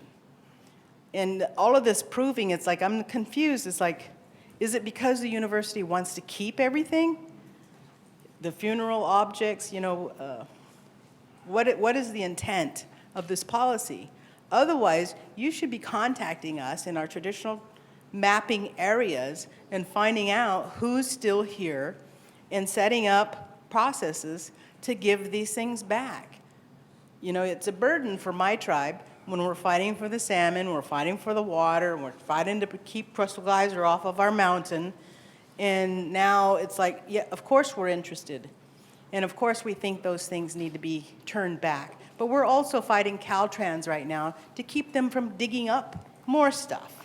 and the Forest Service, and BLM, and the Bureau of Reclamation, keeping them from flooding our sacred sites that keep us Winnemem people today. And so you guys need to help out a little more. You know, you need to take this responsibility, and I think you need to have a California Indian policy, because we are so unique here in California, and we have so many tribes, and we have so many different ways of doing things that any other state does not have. And so that's basically the, you know, because I don't know, rancherias turned into tribes, sitting in the middle of historic tribal areas is a problem. And we can't have BIA tribes having more power and more rights. And as I read in here, like Karina was pointing out, it's like NAGPRA and all of the laws don't apply to us, but we're still suffering the same consequence. You know, thank you. Thank you very much. You know, one of the things I remember hearing this morning from the representatives from the University of California was core principles and intent around this being a proactive repatriation process. And I think you've just given some really good thoughts to them on what proactive looks like. So thank you.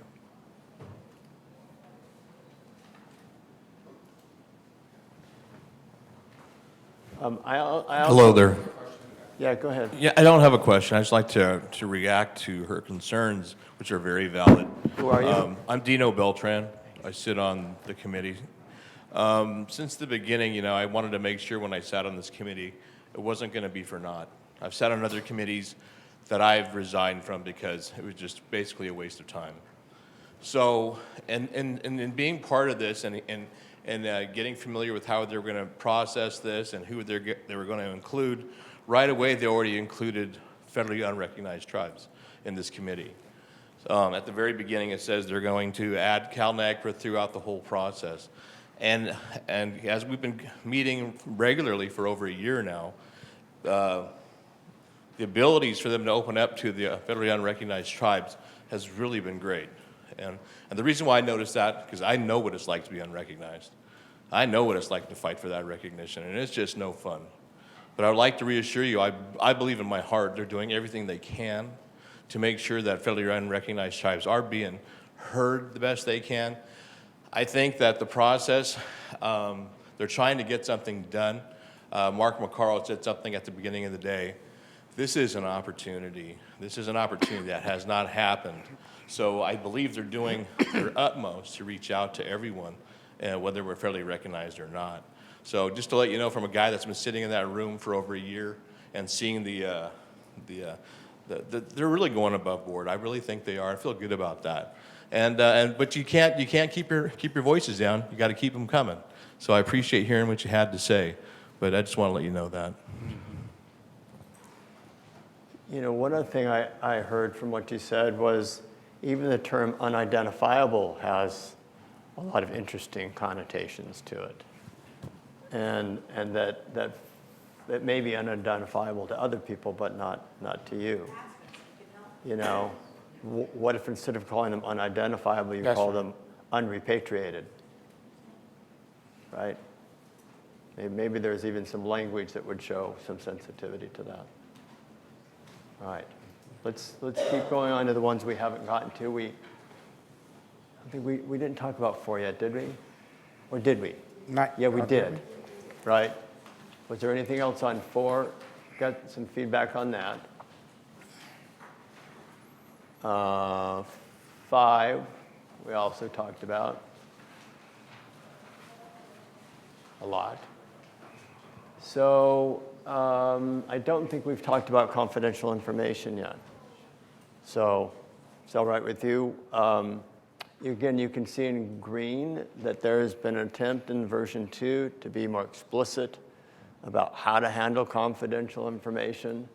But as it also says in yellow, open to discussing the matter to ensure that if there needs to be more in policy or guidance to make that even clearer, what would that look like?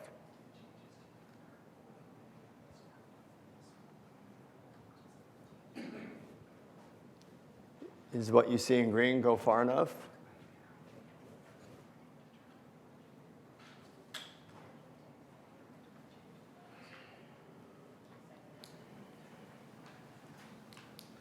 All right, we can come back if somebody thinks of something. Number 7, this has to do with consultation, little c, big C, what really is consultation, what counts. They've modified the definition as recommended by the commission. Is there more that can be done than that?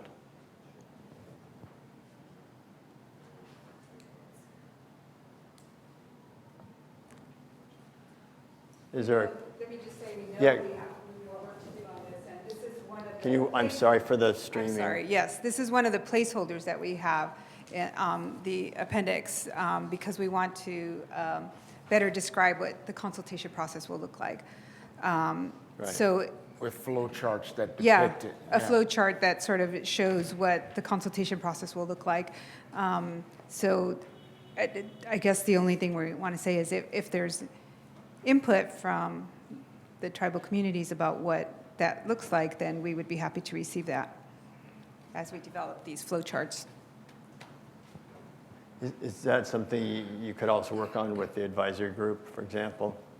It sounds like kind of something you do over a table with people, honestly, where you can kind of bat it around and look at it. But any input today on this particular topic?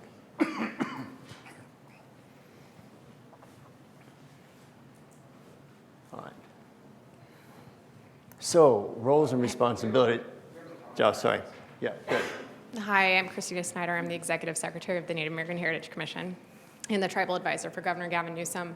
I just wanted to comment that in addition to the tribal input, you can also look to models. I think there are a couple state agencies that have done consultation well. Probably not perfect because it's the state, but I think that there are models out there that have been developed with consultation, so we are happy to help you in consultation with tribes to figure out what those are too. Do you mind mentioning agencies you have in mind that could serve as models? I prefer to go pull them up and Okay, that's give fine. you like 2 That's or fine. 3. So maybe. you'll. And I'd prefer to talk to the tribes first before I recommend. But we can expect that later? Yeah. Okay, great. Thank you. That's fine.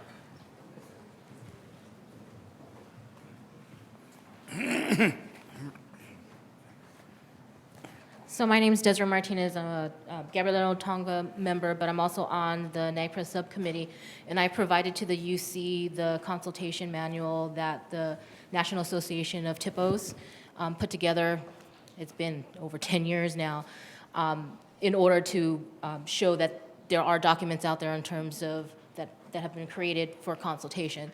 So one of the comments that I have brought up to the UC is something that I do as a practitioner and archaeologist is that you're going to write, call, and well, for me, not stalk, but meet people at particular cultural events and say, hey, you haven't responded to my letter. Not that I'm telling the UC to do that, but that there needs to be multiple lines of how you reach out to communities, and then that's not consultation.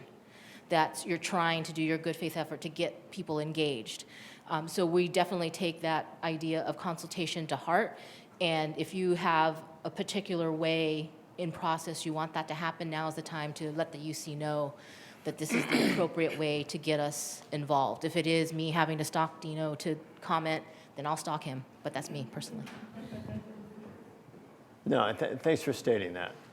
That's kind of where the divide is, the difference between consultation that meets the requirements that are important to you and your relationship to government and others versus good outreach, good engagement. Yeah, and when the two get conflated, it creates issues. All right, thank you. I think we'll move on then. So roles and responsibilities, the locus of where some of these things are going to happen is being put, as it was said earlier, at a campus committee. But you can see there's lots of thoughts, other thoughts that have not yet been incorporated that they're looking for your feedback on.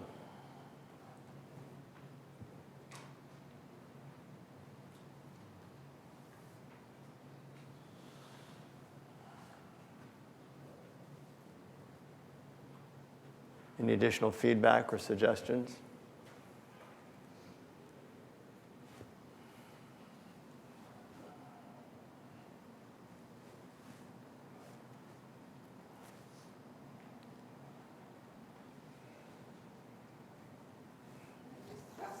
Yeah, can we wait for the mic? Sorry. I just want to make sure you understand the questions that we're asking there. Sure. So if one of the issues that I could see with this is that if we if a tribe requests that they come before the committee, and let's say there's 3 or 4 different tribes that could be potentially culturally affiliated, do we allow one tribe to come before the committee and not, and if the other 3 chose not to, is that a fair process? That's sort of a question that came in my mind about fairness of who gets the opportunity to speak to the committee, and is that an issue? So I would just like your feedback on that. So you're saying you don't know how to necessarily how to interpret that. It wasn't because they didn't think that was something that they were interested in? Was it because they couldn't make it there? Was it a resource issue? So how do you treat that when one was able to present and one was not? Right. So Yeah. The suggestion was, I think the suggestion was that tribes be given an opportunity to speak to the committee. And in the past, that's not been the UC practice, that we submit to the committee all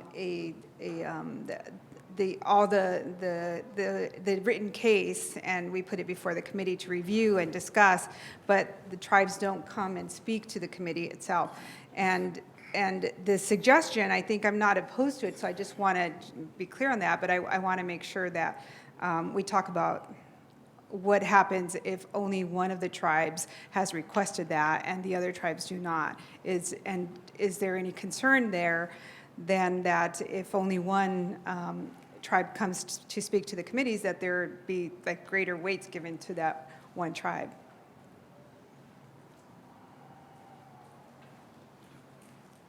There's no concern, I'm fine. Yeah, over here.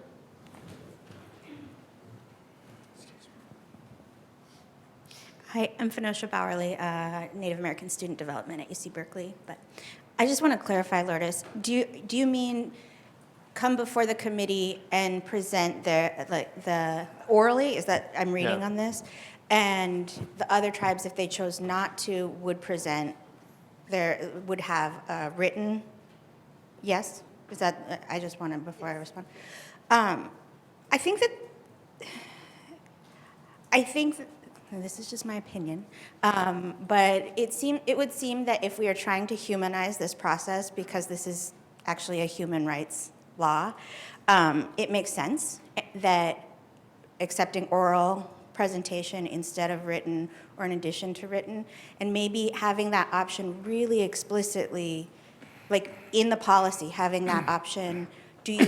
Are you interested in presenting to the committee, be early on in the process, so that the tribes, because we live in an age where you can Skype in, electronically. You don't have to make the trip to meet with the committee. But I think it is a long process sometimes. However, I don't think that people should be denied if that's what they prefer. I also think it seems to be in line with, in spirit, with the idea that oral traditions and oral stories should be given the exact same weight as written, and sometimes that doesn't come across in writing as well as it does in describing. So that would be my thought on it, that it's valuable, but that needs to be made clear and really in a good consultation, ask that question and not just sort of, because I think there are some universities that would be very good at offering that, and there are other campuses that are not so good at it. Sometimes things fall through the cracks and they aren't diligent about it. So if it's stated as part of the policy early on, they have to be given both options. So what I'm hearing is you would support the opportunity for that. It didn't sound like you were particularly concerned that some might take advantage of it and some might, as long as they were clear they had the opportunity. Is that what I'm hearing? Yeah. How do other people, because it's almost the same about the written. They all have the opportunity to provide written, right? Some may not. But also, some don't have the resources to hire somebody who's very good at See, writing, and they might be That's what better I'm worried explain about. it in. Yeah. That's actually what I'm worried about. I'm worried about in cases where there are multiple tribes involved and resources are so different among the different tribes. And I actually agree with you that there's a power in human presentation that then, and I think that's an important power. I'd hate to disadvantage one because of resources that they couldn't participate. I don't know how to resolve that tension because I actually think it's important to have the voices. I just don't want to disadvantage other voices because they don't have the resources to have their voices heard in the same way. It's just an anxiety. One of the suggestions she made, though, which I don't want to lose, is that presenting orally does not have to mean presenting in person. That's true. And so if there was ability of the UC to facilitate through some other electronic means for it to be presented orally, then that would help even that unevenness, if you would. I saw another hand. Yes. Hi there, Buffy McQuillan, Great Rancheria. I'm trying to understand, I guess, this is under cultural affiliation determination. So I'm trying to understand, I guess, how often it is that the university is conflicted on who's the appropriate culturally affiliated tribe. Like, is that a situation that commonly happens? Because technically, I guess I don't understand why you're making a determination about a claim if you're still stuck on who is the most culturally affiliated tribe. They seem like they can be two different decisions that are being made because you become the culturally affiliated tribe, you're not necessarily going to actually win the claim. So I don't know why they're conflated together. I'm trying to understand that process.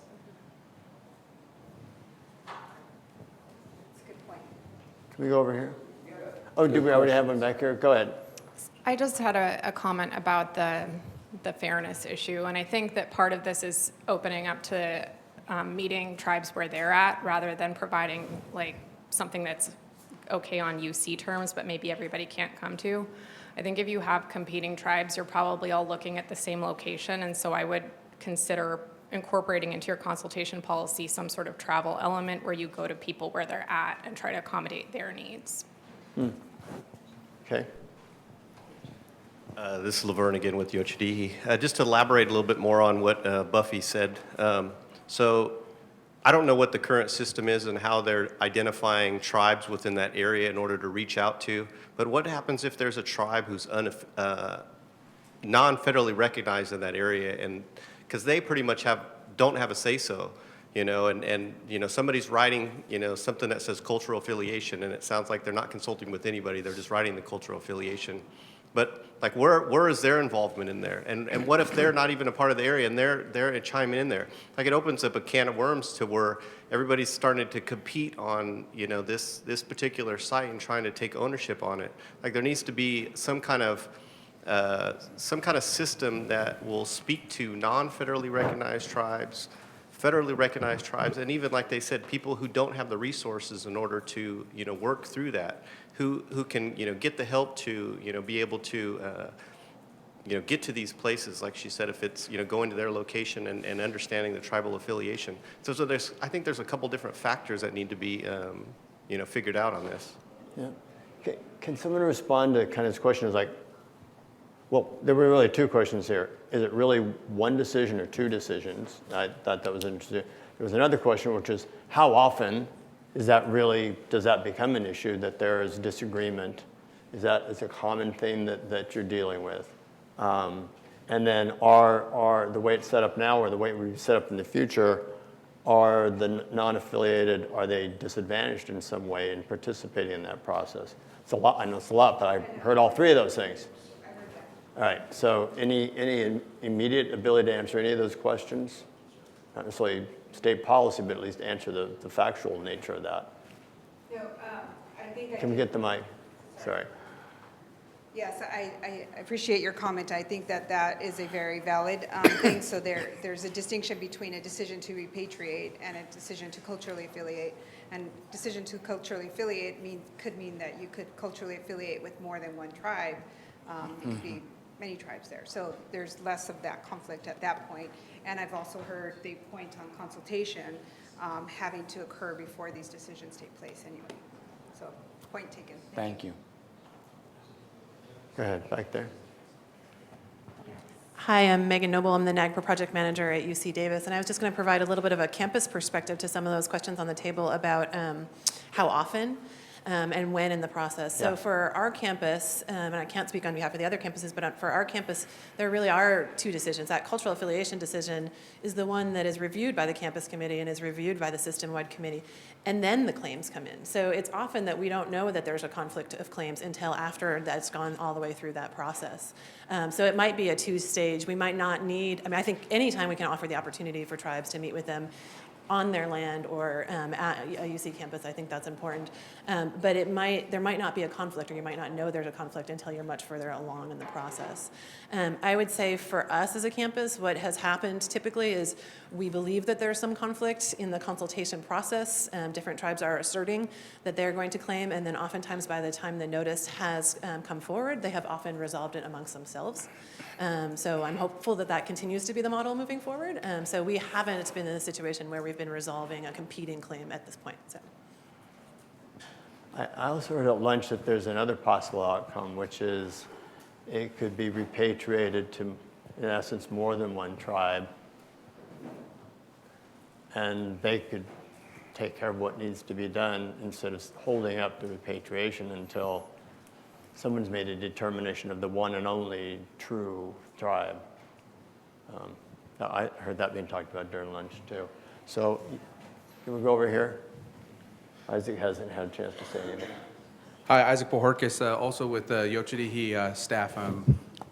In regards to that you were just stating, I wouldn't think that that would be for the UC to make that determination, Right. to say these are the tribes that you guys got to come together. That's for the tribes themselves to be able to really sit down with one another to have that discussion if they're going to do basically a co-decision, right, with their reburial to put the ancestors back to rest. You know, I just want to be clear on that. It shouldn't be the UC basically dictating to tribes saying this is how you have to do it, and you know the three of you or the four of you have to come together to make that happen. It's the tribes themselves that need to have that discussion.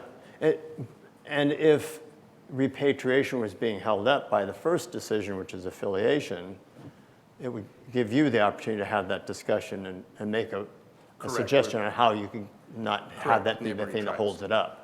That's all what I was trying to say, yeah. Okay. And that's why I thought the purpose was to make sure that the affiliation decision doesn't prevent the repatriation decision. Right. I just didn't want it to go down a different rabbit hole. Okay, yeah. No confusion there. Yeah, okay, thanks. Yes? I just want to talk about a deeper issue about this process and naming tribes and coming from our history of how these tribes were developed, from the homeless Indian lands, the California claims case, to converting areas into tribes. And the authority of that particular tribe really is their rancheria land. Because when they're sitting in the heart of the tribe, they don't really speak for the tribe. They don't really represent that tribal area. As in our case, in Northern California, you have Redding Rancheria, which is the tribe, but they're a conglomerate of different homeless Indian people who now are named the tribe. But for us, the fight is always, your authority ends at your rancheria land. And if you work it out with us and helping to do this, then let's do this together. But just because you're a tribe does not mean you're the right family that goes with this, because tribes are families, and tribes are families of a bloodline that happens. And just because you have one Winnemem member at that rancheria does not mean they speak for the Winnemem people or the Winnemem territory. But the way that this is slanted, it gives that tribal entity the power or the thing, but we have to go back and correct this. You know, these things were taken before there was a list of federally recognized tribes. And now you have this bar thing on here that you have to be one of those tribes, right? You have to be on the bar, applying for the bar, which Karina already kind of mentioned. But what if you've gone through the bar and you were denied? You're on the denial of the bar. Where does that fall? How do you deal with them? You don't have to answer them anymore, or that's something that you'll still honor, even though the BIA is not honoring it anymore, right? Because you seem to go with the BIA's list, and what are they going to do with people who have gone through that bar process? And there's 5 in California now that have been denied, so how does that fit? But I think you need to do a little more California only. Lourdes.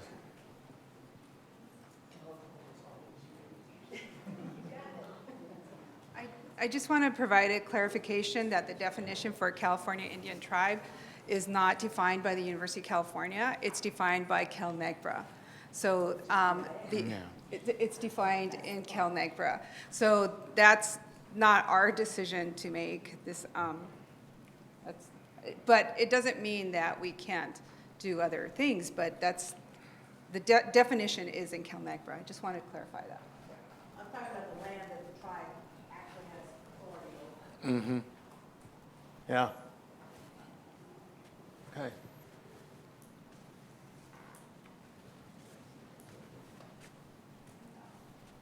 Anything else on cultural affiliation or how it's determined or who's involved in it, how it should be done, what counts, right? Do we need a break? Yeah, I think it's the post-lunch break time. I can feel that happening to us right now. So if we could take a 10-minute break and come back, that would be awesome. Thank you. Works for me.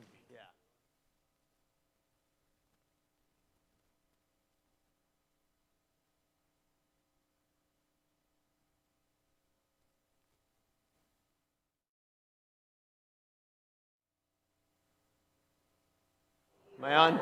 Hello? We're ready to get started again. It's going to be hard. Thank you.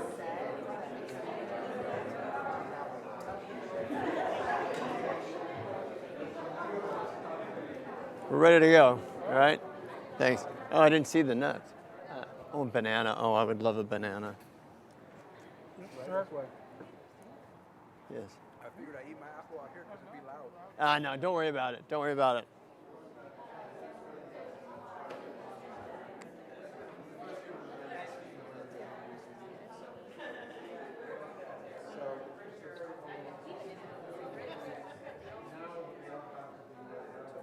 Okay, we're ready if you're ready.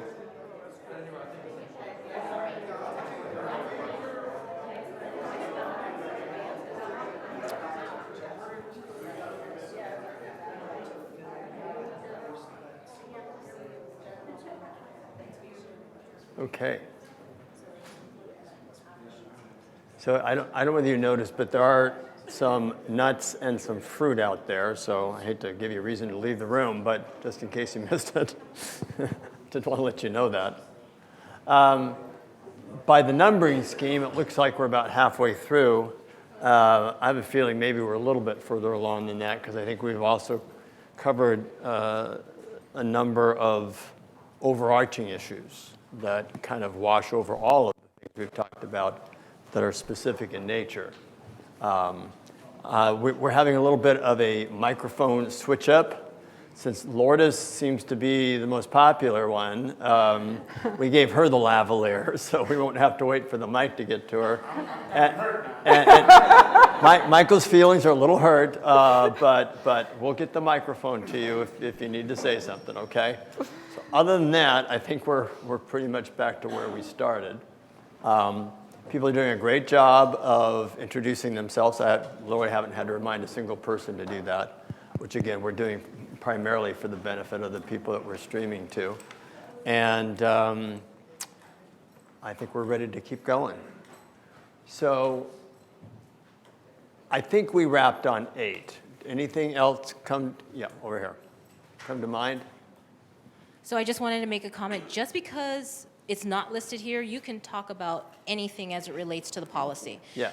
These were just pulled because they were kind of priority in what the Native American Heritage Commission has stated were important issues. But if there's issues that you have that's not on here, feel free to bypass all of this and bring it up. Actually, from that point of view, I was going to say, why don't we open that up right now so we don't miss something. Yeah, Mark, got the mic over there. Thank you for that reminder. Mark Macarro. On this similar point, I just want to emphasize that we're not wrapped on 8. If anybody wants to at any point in time come back to it, or any other point, all the items are open, and then items, as Desiree said, beyond that. So just want to continue to encourage the discussion on these. Although it feels like for now, with this minute, we're done with 8. Some other part of the discussion might trigger coming back to it, necessitate it, in fact. So, absolutely. Okay, thank you. So with that in mind, go ahead. You have something on your mind. Let's talk about it. Yeah. I always have something on my mind. All right. But I was just looking at the place where roles and responsibilities regarding the cultural affiliation determinations. And in my mind, it's like, even if we got into that place where you were going to repatriate something to us, we have nowhere to put it. We own no land. We are not recognized. We couldn't even transport it. And it goes against our traditions. So we have to fight with that. We'll have to have a ceremony. We'll have to have prayers. We'll have to decide what it is we can do about that. What happened to those things might be shown to us. And we would have to deal with what happened. How did you get that? Was it from a massacre? Was it from somebody, you bought it from them? Those things all matter. And then, where did it come from? If it comes from the McCloud River, we own no land on the McCloud River. It's all privately owned from people in San Francisco. So where are we going to put it? Where are we going to bring it back to? You know, that's a major problem, major problem. And I think, you know, for us, we have land still available up there, whereas it's not all buildings and not all streets and highways, but you still have to own it, you know. And then the other part of I wanted to address is the California definition of California Indian tribe. And the two things you have listed, A and B, and you have to be both of those things. Well, I, like Karina, my tribe, we are not going to go through the bar. We are not. My gram said years ago, why would you apply to be the tribe that you are? And who are you going to ask? And she's from the generation where survived the killings. So you're going to ask them to recognize you. And then what if you don't get approved by the BIA, like the tribes who have been denied? Then what do? Are you still Indians? Are you still have sacred places? Do you still have access to these things? What is it that changes? Yeah. So this, and I know that this is popping up in a lot of other policy changes that are happening, and this is going to be a problem. Can you tell us where you're pointing to right now, just to be helpful? Is the 5th on page 3 of the definitions. Okay. California Indian Tribe under Okay. NAGPRA. And that's again why I Okay. say California needs to be treated differently with different policies as to how these things came about. And we have to have, I mean, universities have to have some sort of funding to assist. They have to do something to assist repatriation. Because even if that were possible, we could go up and put them back on Hearst land, huh? I don't know if you like that or not. But that's a major issue. I mean, we don't have land now enough for the people who are living to be buried, Right. to bring back those who have been confiscated from the lands and taken. That's why I say, we need some notification of what do you have? What do you have that belongs to the Winnemem tribe, McCloud River area, the Mount Shasta watershed? You know, however you want to map it. We have a basic idea of who was there a long time ago. And there was no BIA list. There was no BIA. There was no federally recognized tribes. You know, we were all pretty much treated the same. So I just want to put that out there as far as what the UC can do, and it should be their responsibility to do that. Okay. And what I also heard in that was that, you know, UC needs to look at how far do you take the term facilitate repatriation. You know, does it end when it's handed over? Or you're suggesting you could use more help than that? Yeah. Okay. All right. Bojo, Angela Riley. I'm from the Citizen Potawatomi Nation of Oklahoma. I'm a law professor at UCLA, and I'm on the work group. And I just wanted to build off of that excellent comment and say a little bit about UCLA as a model, which I will admit to being, I'm going to say I'm a peripheral player at best. A lot of people made that happen, and my colleague Desiree Martinez is one of the people who did. And we had a very successful process of a repatriation of close to 2,000 ancestors a couple years ago. It was a concerted effort. It was years in the making, if not decades. And I just wanted to say that one of the reasons that it ultimately was successful was because we ended up getting the commitment of resources from the Chancellor, including actual a place. So that we could effectuate that kind of repatriation. And I know we've had an excellent day here today, and thank you for having us. And Vice Chancellor for Research Katz and I have spoken too, and everyone's been very gracious. And I think it's just really important to really build upon that point that the resources dedicated by the university are going to be the key in making the difference between successful implementation of the policy and a failure. And a big part of that is going to be at a place like Berkeley that has such enormous holdings. It's a big undertaking financially and in terms of human resources, and that commitment, I think, by the university is going to be the difference in success and failure. So as the work group, we've committed a lot of time and energy, and I think everyone's hearts are in the right place. The university Office of the President has been amazing. But ultimately, that is really what's going to matter. And the reason, I think, in addition to some amazing people at UCLA working on these issues, that commitment of actual resources, of really working with the tribes, and the university seeing it as its obligation to make it right and to put the resources toward it to make right what has been wronged for so long. So I just wanted to reiterate that point, and of course, thank the Chancellor and the President for being here and listening to that plea.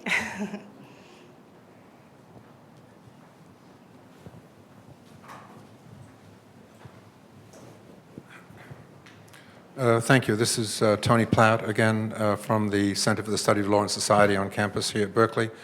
I'd like to raise 2 points. One is President Napolitano referred to the core principles of this policy review that's going on. I wanted to add a couple of suggestions.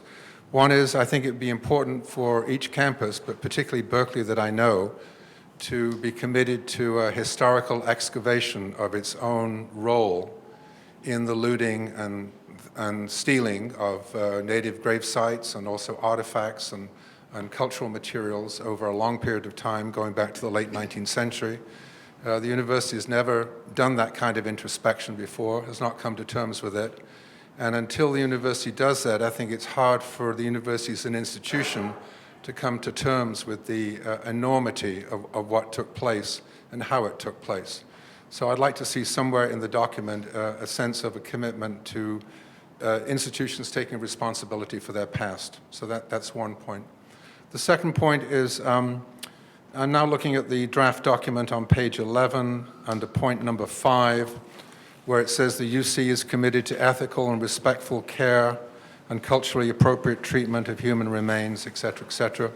I'd like to suggest that you think about adding there or somewhere else that also there'd be ethical and respectful treatment of people who visit the university in order to pursue a claim or to meet with people about human remains or about objects that they're attempting to repatriate, that be put in as a principle. I know I visited the Smithsonian's operation in Washington, D.C. They have a huge repatriation assembly and also process outside of D.C. and Maryland, but they put a lot of care and attention into the actual way in which tribal representatives are greeted and talked to and spent time with.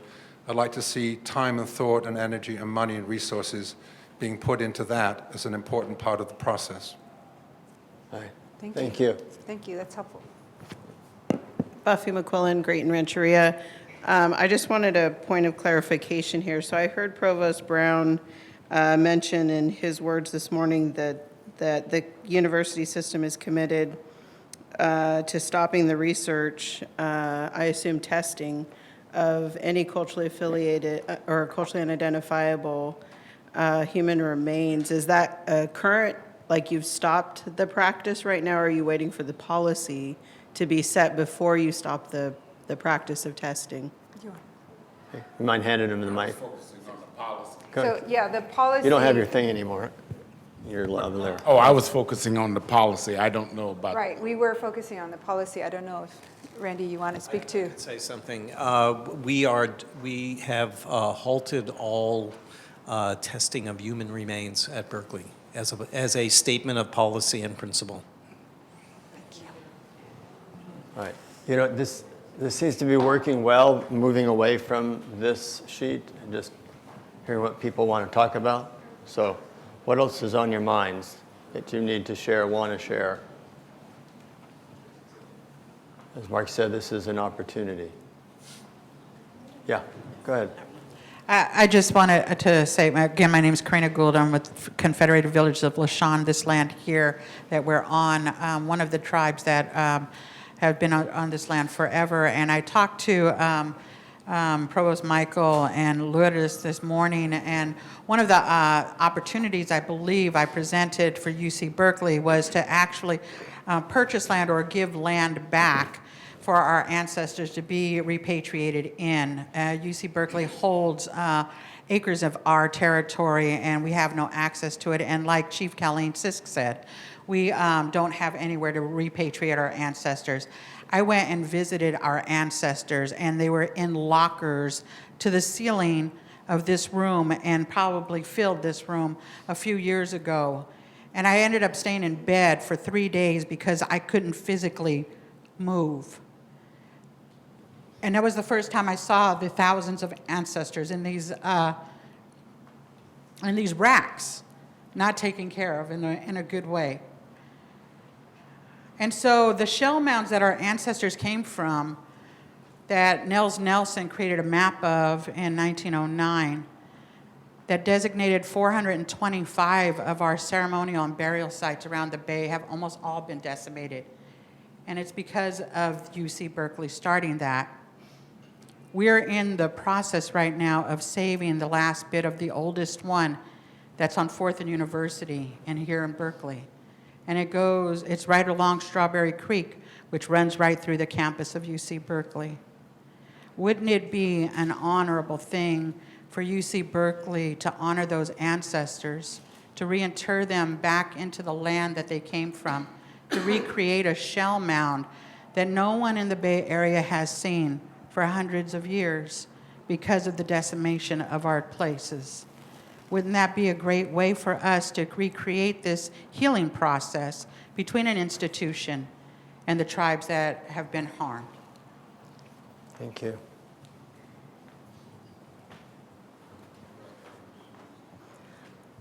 Thank you for that. Me again. I just wanted to add on to that. That's the precise solution that resulted in the repatriation at UCLA, was the Chancellor identifying that UCLA held land in the area that was in Aboriginal land prior to it being in UCLA's hands, and they dedicated a particular piece of that that was prepared for the reburial, and that is exactly why it was we were able to do it. Desiree, I don't know if you want to say more about that. Desiree was very involved in the process, but that's exactly how it happened, and I think that's a wonderful suggestion. Laverne again. In our particular territory, we've been able to build a good relationship with UC Davis. And again, like Angela was saying, we were able to communicate from the tribal perspective to the UC Davis, given a land acknowledgement statement. They gave us land in order to repatriate any items within their area. So we've built a good relationship. So I think it is possible to get the land back from the universities, to do things like you were talking about, preserve those shale mounds. So, but it really comes back to the relationship you build with the provost, with the various staff, the chancellors. So it is possible, but it doesn't happen overnight. So and as far as not having land to repatriate. We're the same way, but we've built relationships with the various federal and state agencies, BLM, Forest Service, Tuolumne, Bureau of Reclamation. So they've actually given us pieces of land in order to repatriate our ancestors. So we don't need to have land to repatriate our ancestors. We've been able to build relationships with these entities, and they've given us places in order to put the people back in perpetuity. So it is possible. It just, you have to build those relationships. We can't always butt heads with these people. We might be in the beginning, but there comes a time where everybody's got to compromise. So it's possible.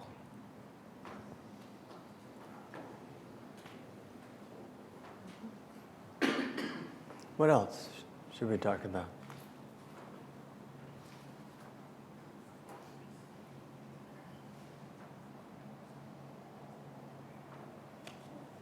I figured if we took a break, people would come back with the other things that they had on their minds.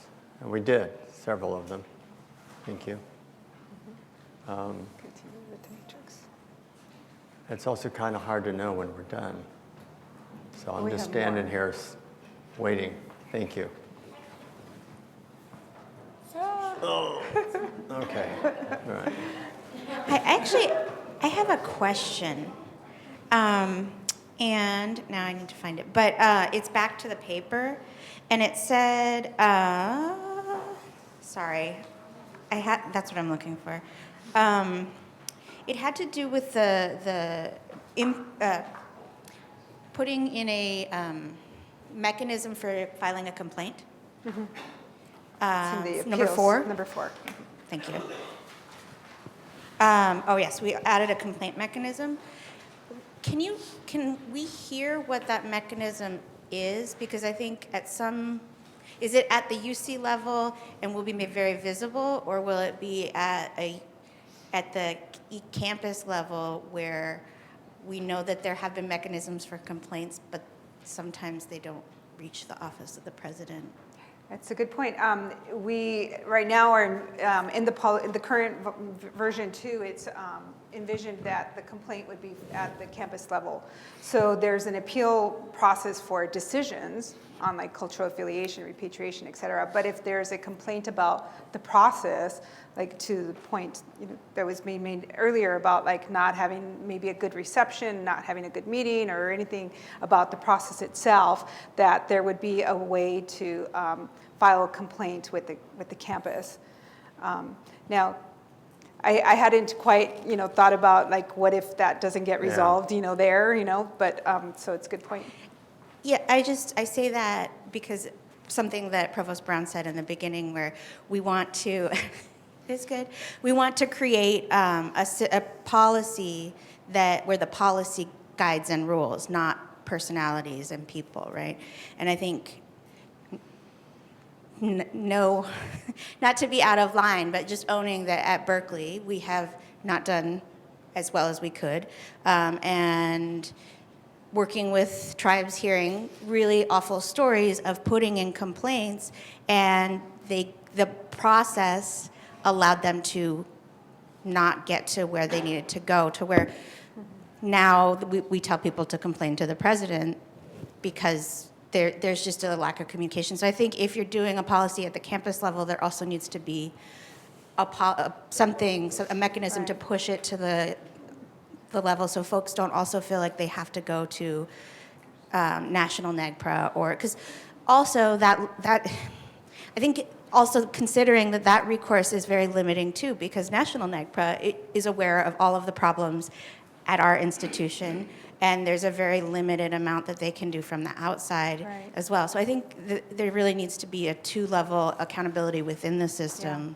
Yeah. It's a balancing act for sure, because we want to make sure that the system-wide committee, the Office of the President, has enough capacity to deal with the determinations that are appealed and putting in place guidance that makes sense for the system, and resolving a lot of these issues that are system-wide, and not getting too mired down in some of the details of what happens at a campus.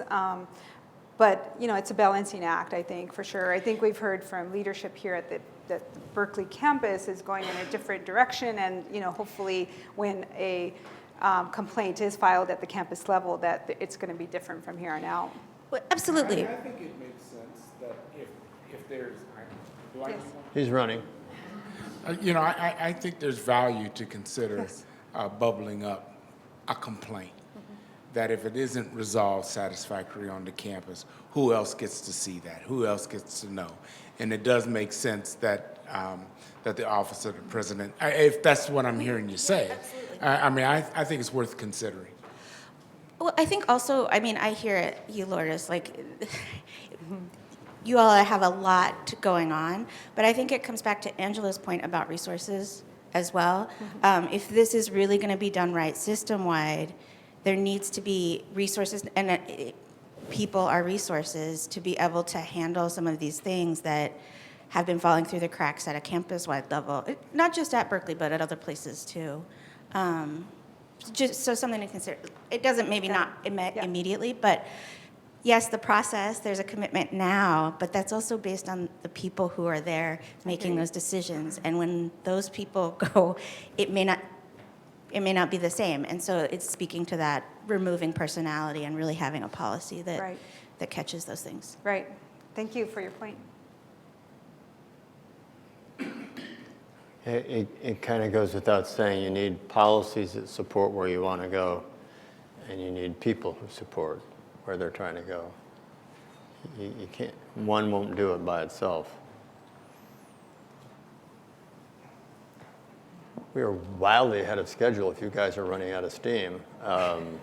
So I'm going to stand here till you leave. What else? Can I just ask about Hawaii again? Yes. Did they agree to have you include their policy with us? Because, there's a big stand going on in Mauna Kea, and the university system is involved with that. And now you're making a policy that is coinciding with NAGPRA and tribes for them, and unless they're, why would you do that? We've included Native Hawaiian organizations because the law requires that. They are like federally recognized tribes, but except they're Native Hawaiian organizations. So that's why we make mention of them. They're not BIA either, so they're in the same category. It's like they're a whole different category. Like California is a unique category, and so is Hawaii, a very unique category. And why you would mix that with general Native American? It's like we don't even, that word Native American means you don't know who we are. That's what that means. When they're talking about the Shasta Dam raise, and Brenda for BOR, the commissioner, she says, and a Native American tribe will be harmed. It's like, you don't know who the tribe is? That's just a disclaimer, Native American. It's like, you're academia. You should know who you're talking about. And to lump these things together is so that nobody can use it. Yeah, Native Hawaiian organizations have the same standing under federal law, under CalNAGPRA, so that's why we've included them. But we understand that there's a particular issue here with California, and that California is unique in its history and in the number of tribes and the number of unrecognized tribes. We understand that as well. I think what she's So it saying is should be Hawaii is also unique. Yes, Hawaii is unique like California and cannot be mixed with California because of the way it's taken, the history that it has, the kind of things that happen to them is different as far as the tribes go, because you know what, they all speak Hawaiian. There's 135 different dialects in California, which is more than any other state. There's more tribes in California than any other state. Hawaiian law is different in It's all dealing different. with You should have a Native separate Hawaiians. policy for them. Don't lump everybody together. Are you saving time or money or what? Because this is pretty confusing whether it's can work in Hawaii or can work in California or can work for unrecognized tribes. And I'm seeing that there's a lot of issues here that you're only addressing recognized tribes. You're lip servicing the others, us. But this is unusable for us. Even though you say California NAGPRA, it's like we're having a hard time using California NAGPRA because this other definition is being considered by NAHAC to change too, as far as the definition of a California tribe, one that's petitioning. It's like, why would you petition if they're going to deny you? And it's going to take 45 years. It doesn't make sense to add that as a criteria for getting our things back. It's like, I don't know why California tribes have not thrown in the towel and burned those petitions and and reacted to some way, because they have a map of California Indians. Why are we relying on this tribal tracking of applications? We were tribes before that. You took our things when we were not listed, recognized tribes. The families are still here. We know what those things are, you know, and a lot of our stuff is in the Smithsonian because of Livingston Stone at the time. But I think you really need to reconsider separating the policy out so it's usable. You know, have a direct thing, because, you know, my thing is that as long as everybody refers to unrecognized tribes or unidentifiable tribes, that we are short of the UN rights as indigenous peoples. We don't have the same level. We don't have the same laws that pertain to our religious rights to, you know, we had the big fight on the river over our puberty rights ceremony. And who did we go to? First Amendment don't count. Native American Rights Act, it don't count because we're not Native Americans. And so there's no process in place for what people call unrecognized tribes, which I say, you know, that should never exist. That's like going back to the slave days and having people with no rights. And for everybody to go along with that, especially California and the California tribes here, we need to go back to square one and make things right as far as the California claims case and the definition of Indians during that case. That should be pretty clear. So for you, a policy that more or less did away with that distinction of affiliated, non, listed, not listed, would make the most sense to you in California. In California, Okay. everybody's the I same, think that's California clear. Indians. I mean, that's Okay. how we fought against the whole thing that created rancherias.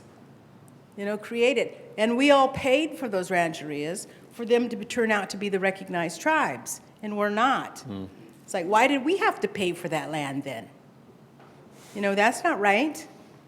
And then everybody's, you know, too busy with all of these laws and policies to make things right.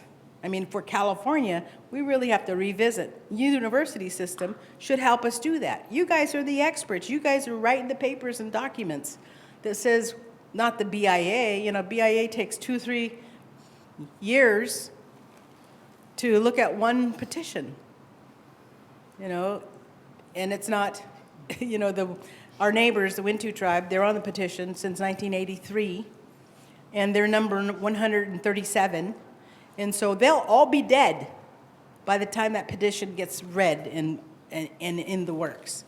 But you guys, you're right here in California. You're supposed to be the experts. You turn out archaeologists and anthropologists and historians and linguists who know and should be able to document who's the tribes here. You know, it's that simple. But we have no help. It's like university sits back and says, oh, we don't know what to do.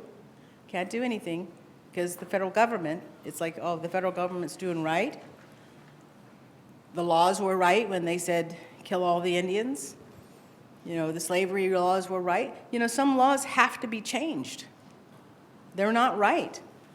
Like I said, you know, they had a law that you could go and kill Indians and get money for it.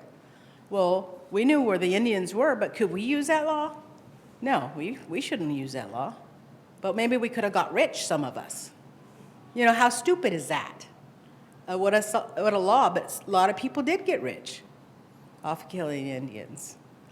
You know, and we have to go back and start changing things and changing the perspective of things.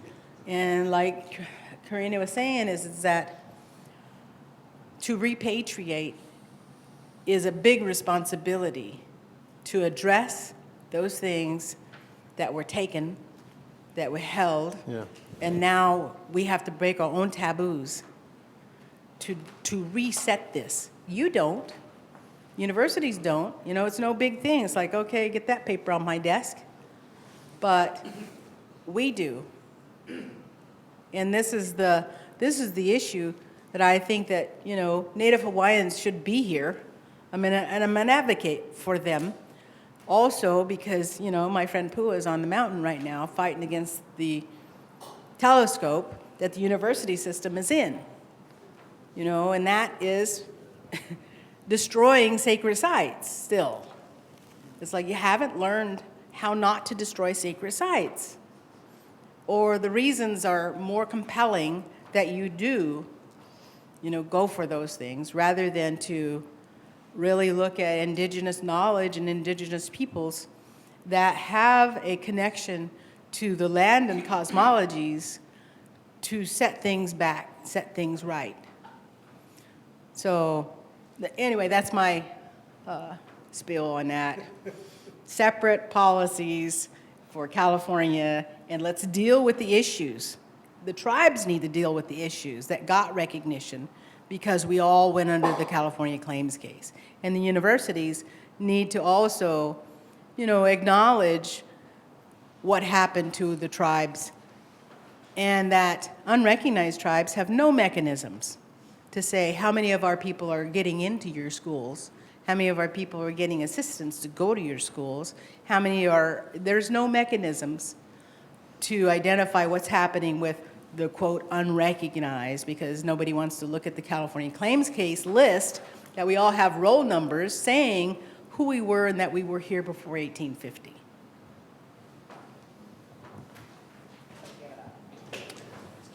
You know, we started off with number one talking about the incorporation of CalNAGPRA into some of the language, which was a comment that they had received.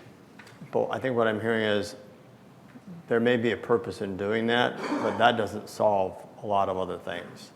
And that it's going to take more than simply, because CalNAGPRA, what I'm hearing, repeats some of the sins of NAGPRA. And that hasn't necessarily been all sorted out. That's what I'm hearing. You said a new pathway earlier. Yes. That was the right way to look at it. We need a new pathway. Another open door. A pathway that works for unrecognized people who are not qualifying under NAGPRA. Because obviously, there's not feeling that that's there with equity, with affiliated, yeah.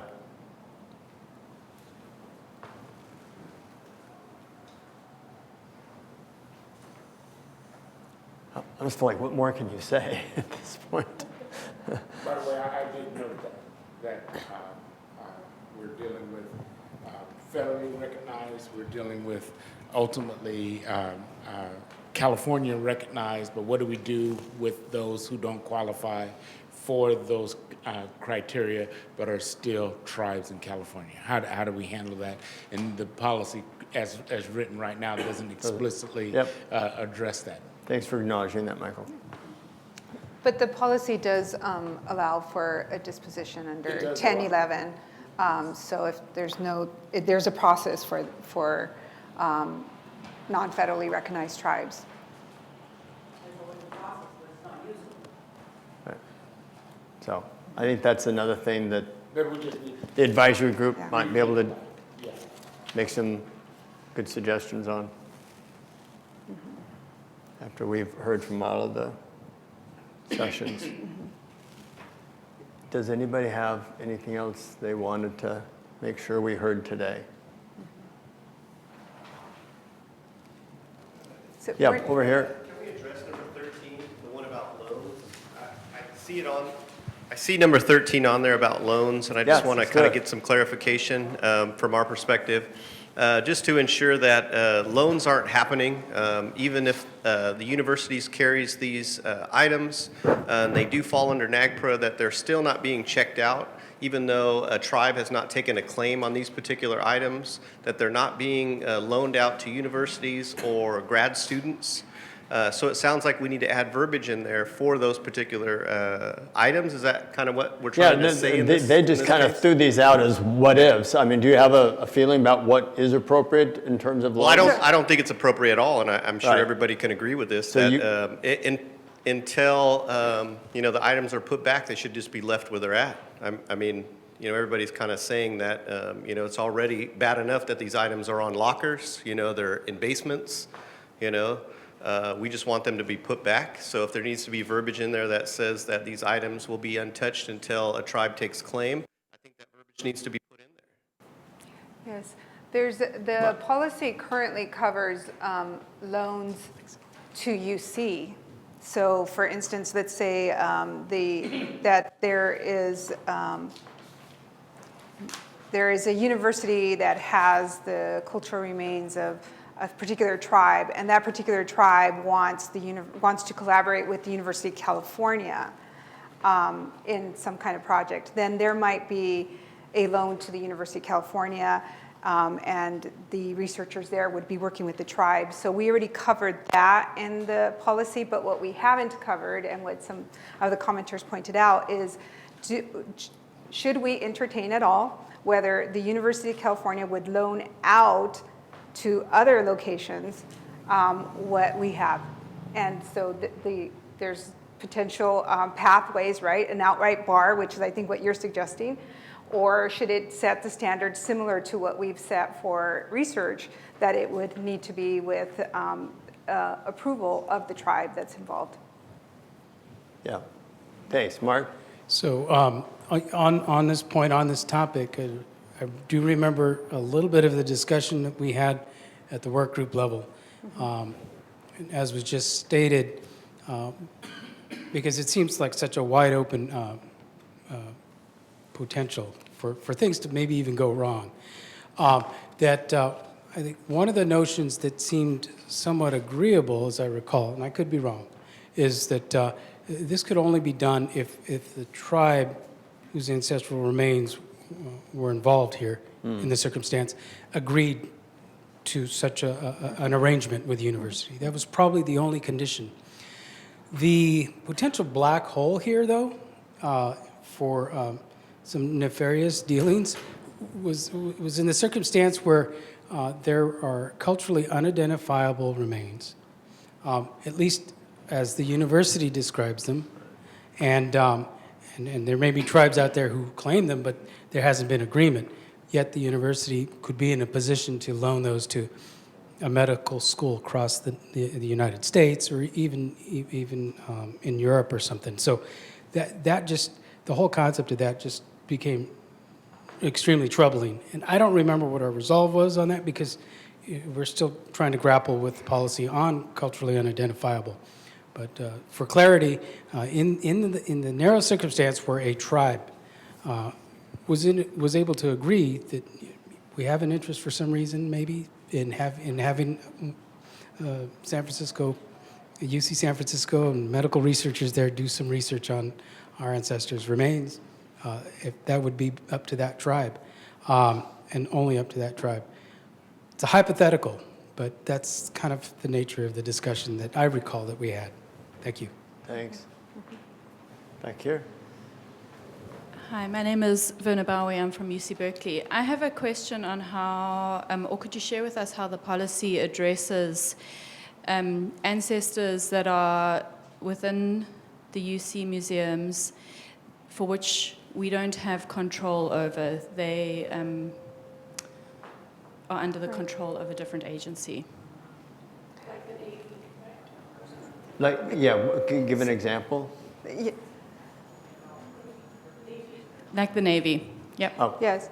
The policy does not cover that because we would need to take direction from the agency that has control, because they're the ones that, by law, are in the driver's seat for that particular item.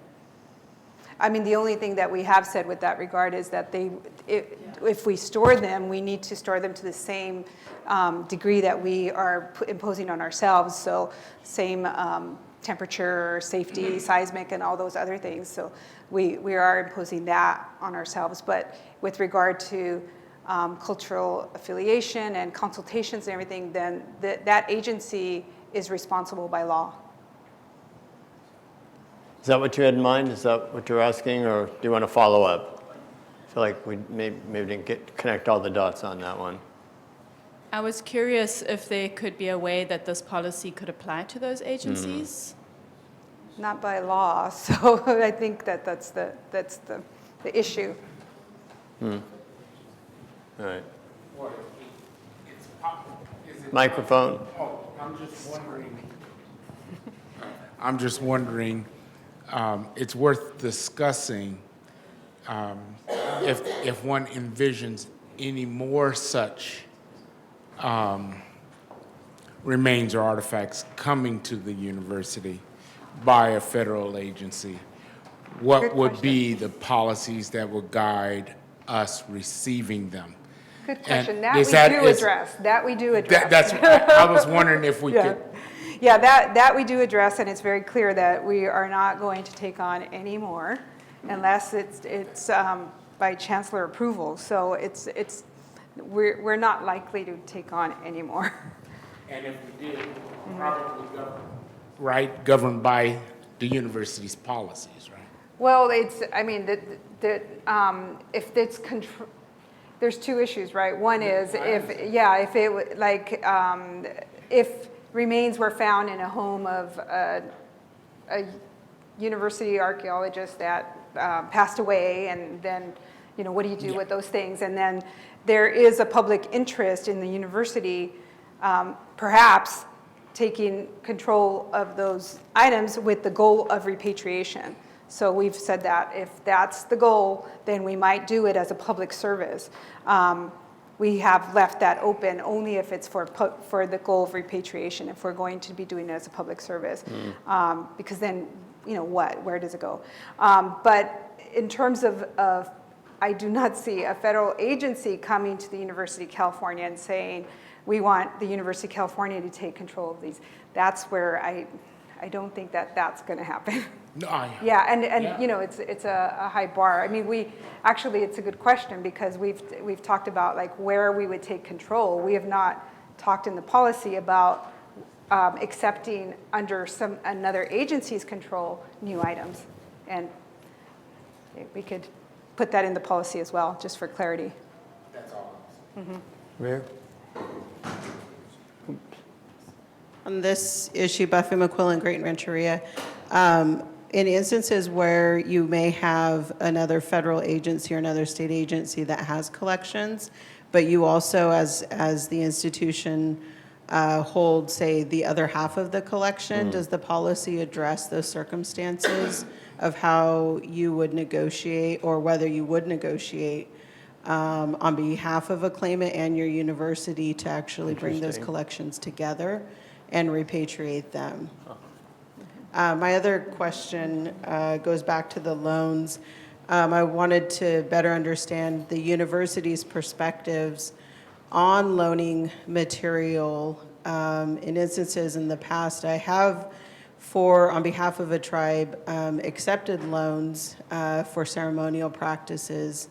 And in those instances, they were not necessarily under claim, and then the policy changed So I think it made it harder for tribes to actually take objects into ceremony, and conditions were set. So what's the direction here? Is it to give tribal communities the opportunity to take those into ceremony? Because I do know of instances where claimants have taken them into ceremony or not taken them into ceremony, and because they didn't take them into ceremony, that became a reason to not repatriate them. So it was used against them because they decided not to take it into ceremony. So therefore, it was no longer a ceremonial object, was the determination. So it's a catch-22 for tribes who are trying to bring them in ceremony, but stipulations prohibit them from going into ceremony because they will ruin the objects.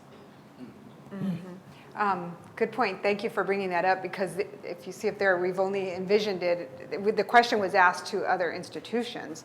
So good. I'm glad you brought that up. There could be a loan to a tribe as well. That's a different. issue. Thank you. Okay. What did that answer your first question, though? I just want you to address it. No, but I think you had two questions. Did we get both of them? So if I understood you correctly, it was what does the university stand on loaning out? So I think that's where we haven't covered it. That's where we were looking for input. Okay. Yeah. Can we get Mike? Hang on just a second, Mike. Sorry, Mark. The split collection. Thank you. See, I knew there was another question. The split collection, that's another area we haven't covered and we hadn't anticipated. So we'll have to think about that and figure out how to do it. So just to comment on what UCLA has done, when there is a split collection, that the curator at the Fowler, Dr. Wendy Teeter, will talk to the agency and not force the collection on them, but say, hey, would you like to put this collection with your collection? If they say no, like, well, then can we work together in order to get these repatriated? Since we're doing it on our end, it would be great for you to piggyback on your end, and then we get it together. I know that we did this with some Caltrans collections at UCLA. So there is precedent for the UC doing that at other institutions, and I think we should put language and verbiage in that we will, that the UC should consult with other agencies should they have collections in their possession that are from a site that another agency has. All right. Yeah. Do you have something else? Yeah. Go ahead. You talk about agencies, but what about if there's collections that are across multiple universities, just at the UC systems, and you're trying to get the collections back? Like, how do we do that? Is there an opportunity for them to work together on that? That's another issue that hasn't been covered. It was raised by probably more than one, maybe 2 or 3 or 4 commenters about the multiple locations, and could there be an opportunity for streamlining that? We haven't yet talked about that. I think a lot of it probably depends on whether it really is the same site that you're talking about, so that it's the same thing, but it was split across the system for different reasons. It seems like there's a lot of opportunity for streamlining. Yes. Because I thought the goal is not to move it around any more than it has to. So we have multiple sites like that. So we're working with Berkeley and Davis and Sac State trying to put those collections back together. But we have to try to get some consistency as far as our process with each university. So do you mean physically put them together? Yeah, yep. Okay. Trying to get them all back together in one place and then repatriate them. Or make one claim and had one claim. So we're going through it right now. Yeah, so you don't have to file 2, 3, 4, 5. Got it. Yeah. Let me turn the question around just a little bit. There were a lot of yellows on those 15 things that the University of California had already identified. They wanted feedback on. Is there anything that you have not yet received feedback on that you hoped you would today? Give you a minute to look. I looked across it. I didn't see anything that jumped out at me, but I could have easily missed it. Microphone over here. Oh, she's going to do the stretch again. All right. No, you're good. Actually, I have a question again on the timelines. So it's great that there are timelines put in there, but has it been discussed what the recourse is if campuses fail to comply with those timelines? Is that, because it's great to have deadlines, but what happens if you, has that been discussed? Like what is the action that the Are there UCC consequences of not meeting the deadline? Yeah. So I think that's a sort of an impossible question to answer at this point, because the campuses will need to evaluate what it is they have, and the repatriation plan the policy requires that the repatriation plan that the campus comes up with identify what they have and then set goals for themselves with timelines for, what we're going to do, and we know that you can say with certainty and insert penalties when there's so many variables. There's the consultation and how many did we reach and how long did that take. So I think it's an impossible question to answer, but I think at minimum there needs to be a goal to reach there. Right. So I think There are in there. There are Right. others to be created.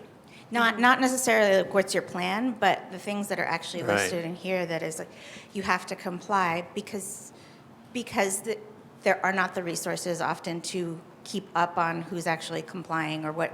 So is there something going to be written in or somewhere, an appendix that talks about what happens? Or is there any accountability to I don't the know UC if system? Chancellor Chris wants to take this question, because I think we take it for granted that if it's policy and it's required, and it's something that must be done, and there's a responsibility at the campus level to comply with the policy.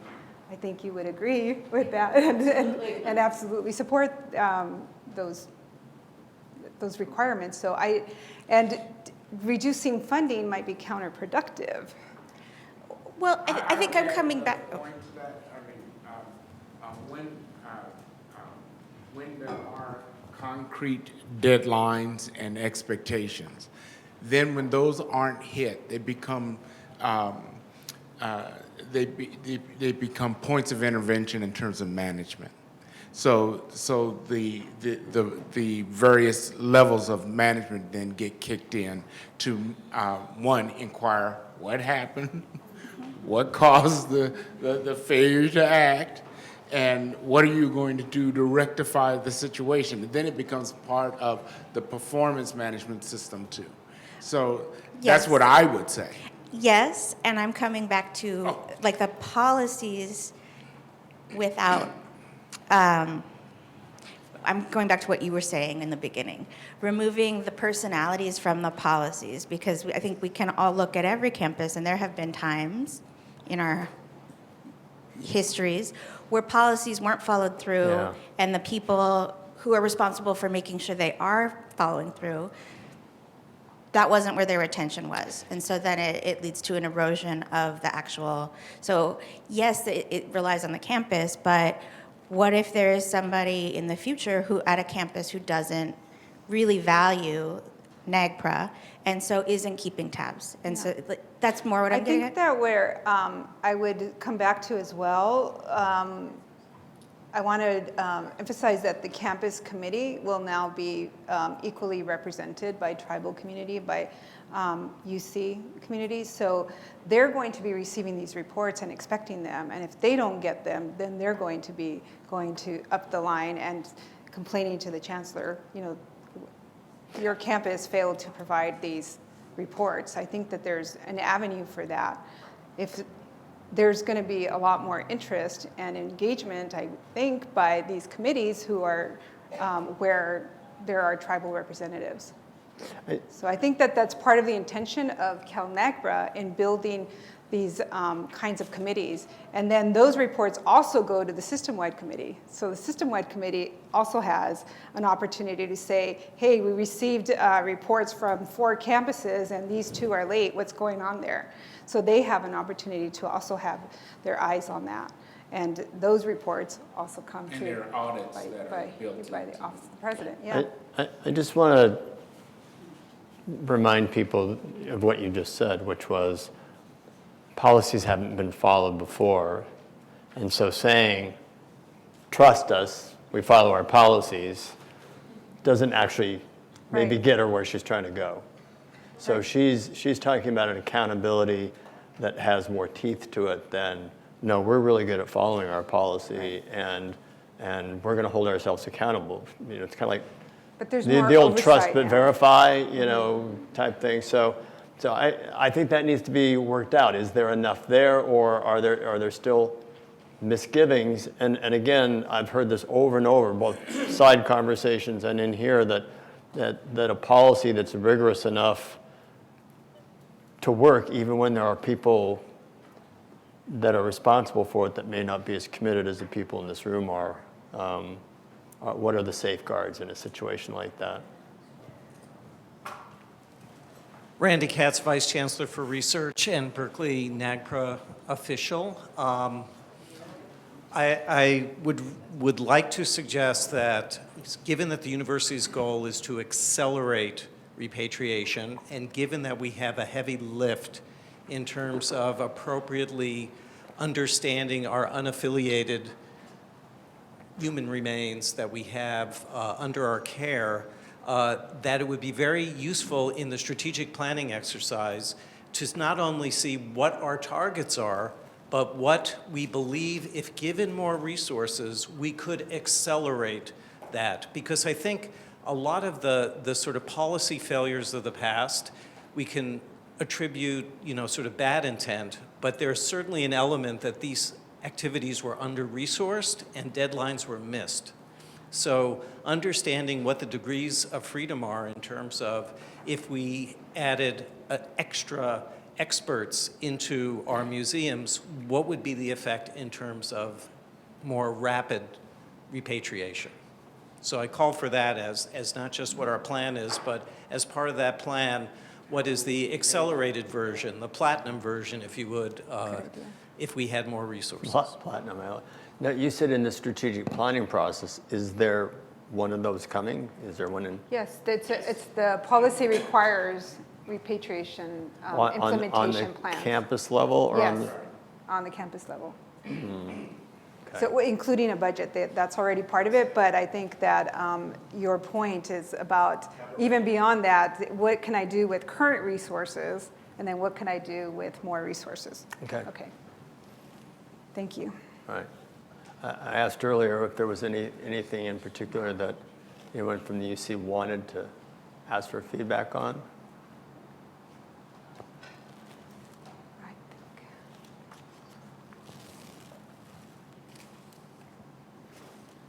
I think we've covered most of what we Okay. came with, All right. but I think if there are other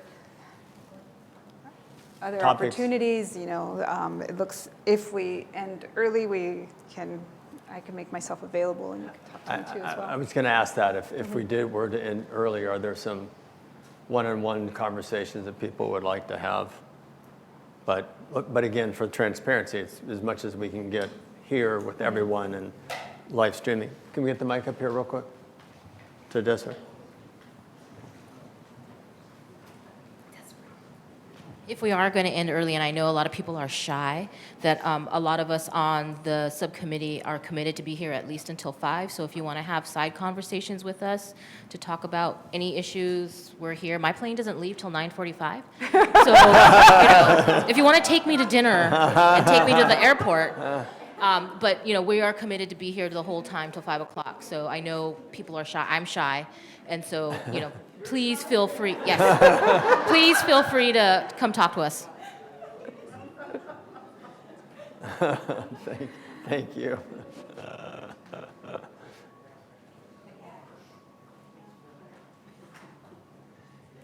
If we go back just for a moment to the agenda, so I do this as quickly as I possibly can. You can see this is what we've been doing for a few hours now, all right? And there's no official closing other than, I think, maybe some remarks from UC representatives. Are we ready for that? Yes.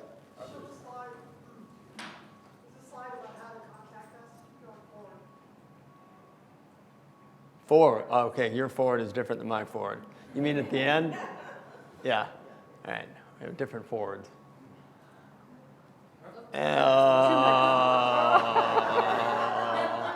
Now what do I do? Help, Mr. Wizard. Anybody get this? Yes, and Mr. Wizard appears. Yay! Hey, way to go. He heard us. There is a wizard behind the screen after all. I'm so glad I sat next to you. Apparently what I want is the last slide. A lot of good ideas. A lot of good ideas, little tidbits. And will that go away? Can you take me to the end so I don't mess it up again? I will contact you. Yes, last slide, I believe, is what she was referring to. Second to last. Yes. And make it big. Do I ask too much? No. And no, we're good. We're good. All right. There we go. So, everyone get out their cell phones and take a picture of it. Who would like to make some closing remarks? Well, I'll start, and I'm sure that leadership wants to All right. finish. But I want to say I'm very thankful. I don't like this setup. Why don't because- you come up Can I here? come up here? Yeah. Yes, I want to perfect. be able to see everyone. But I want to say thank you so much for this conversation and all the side conversations that we've been having. Again, we'll be here, if you want to have some more conversations. But I've learned so much, and I think a lot of it is we can take it in. It's like one or two sentences that we can put in that's going to make a real difference for you. So I think I appreciate your coming out here, making the effort. I know it's a track. So thank you. All right, Mike, over here. Somebody's going to want to say something. Yeah, I want to say thank you to everyone. I think the discussion was very rich. It was a great start to this series of outreach sessions that we'll be having. And I think we have a lot of very positive recommendations for how we can move forward and improve on the draft policy. And that is what we are intent on doing. I just want to reiterate what I said this morning. We want to get it right, and that's what we will be striving to do. So thank you all. I wasn't going to say anything. You're the president. I mean, Oh. well, usually once the president speaks. Too bad, you got the mic in your hand. Okay, and I'm happy with that.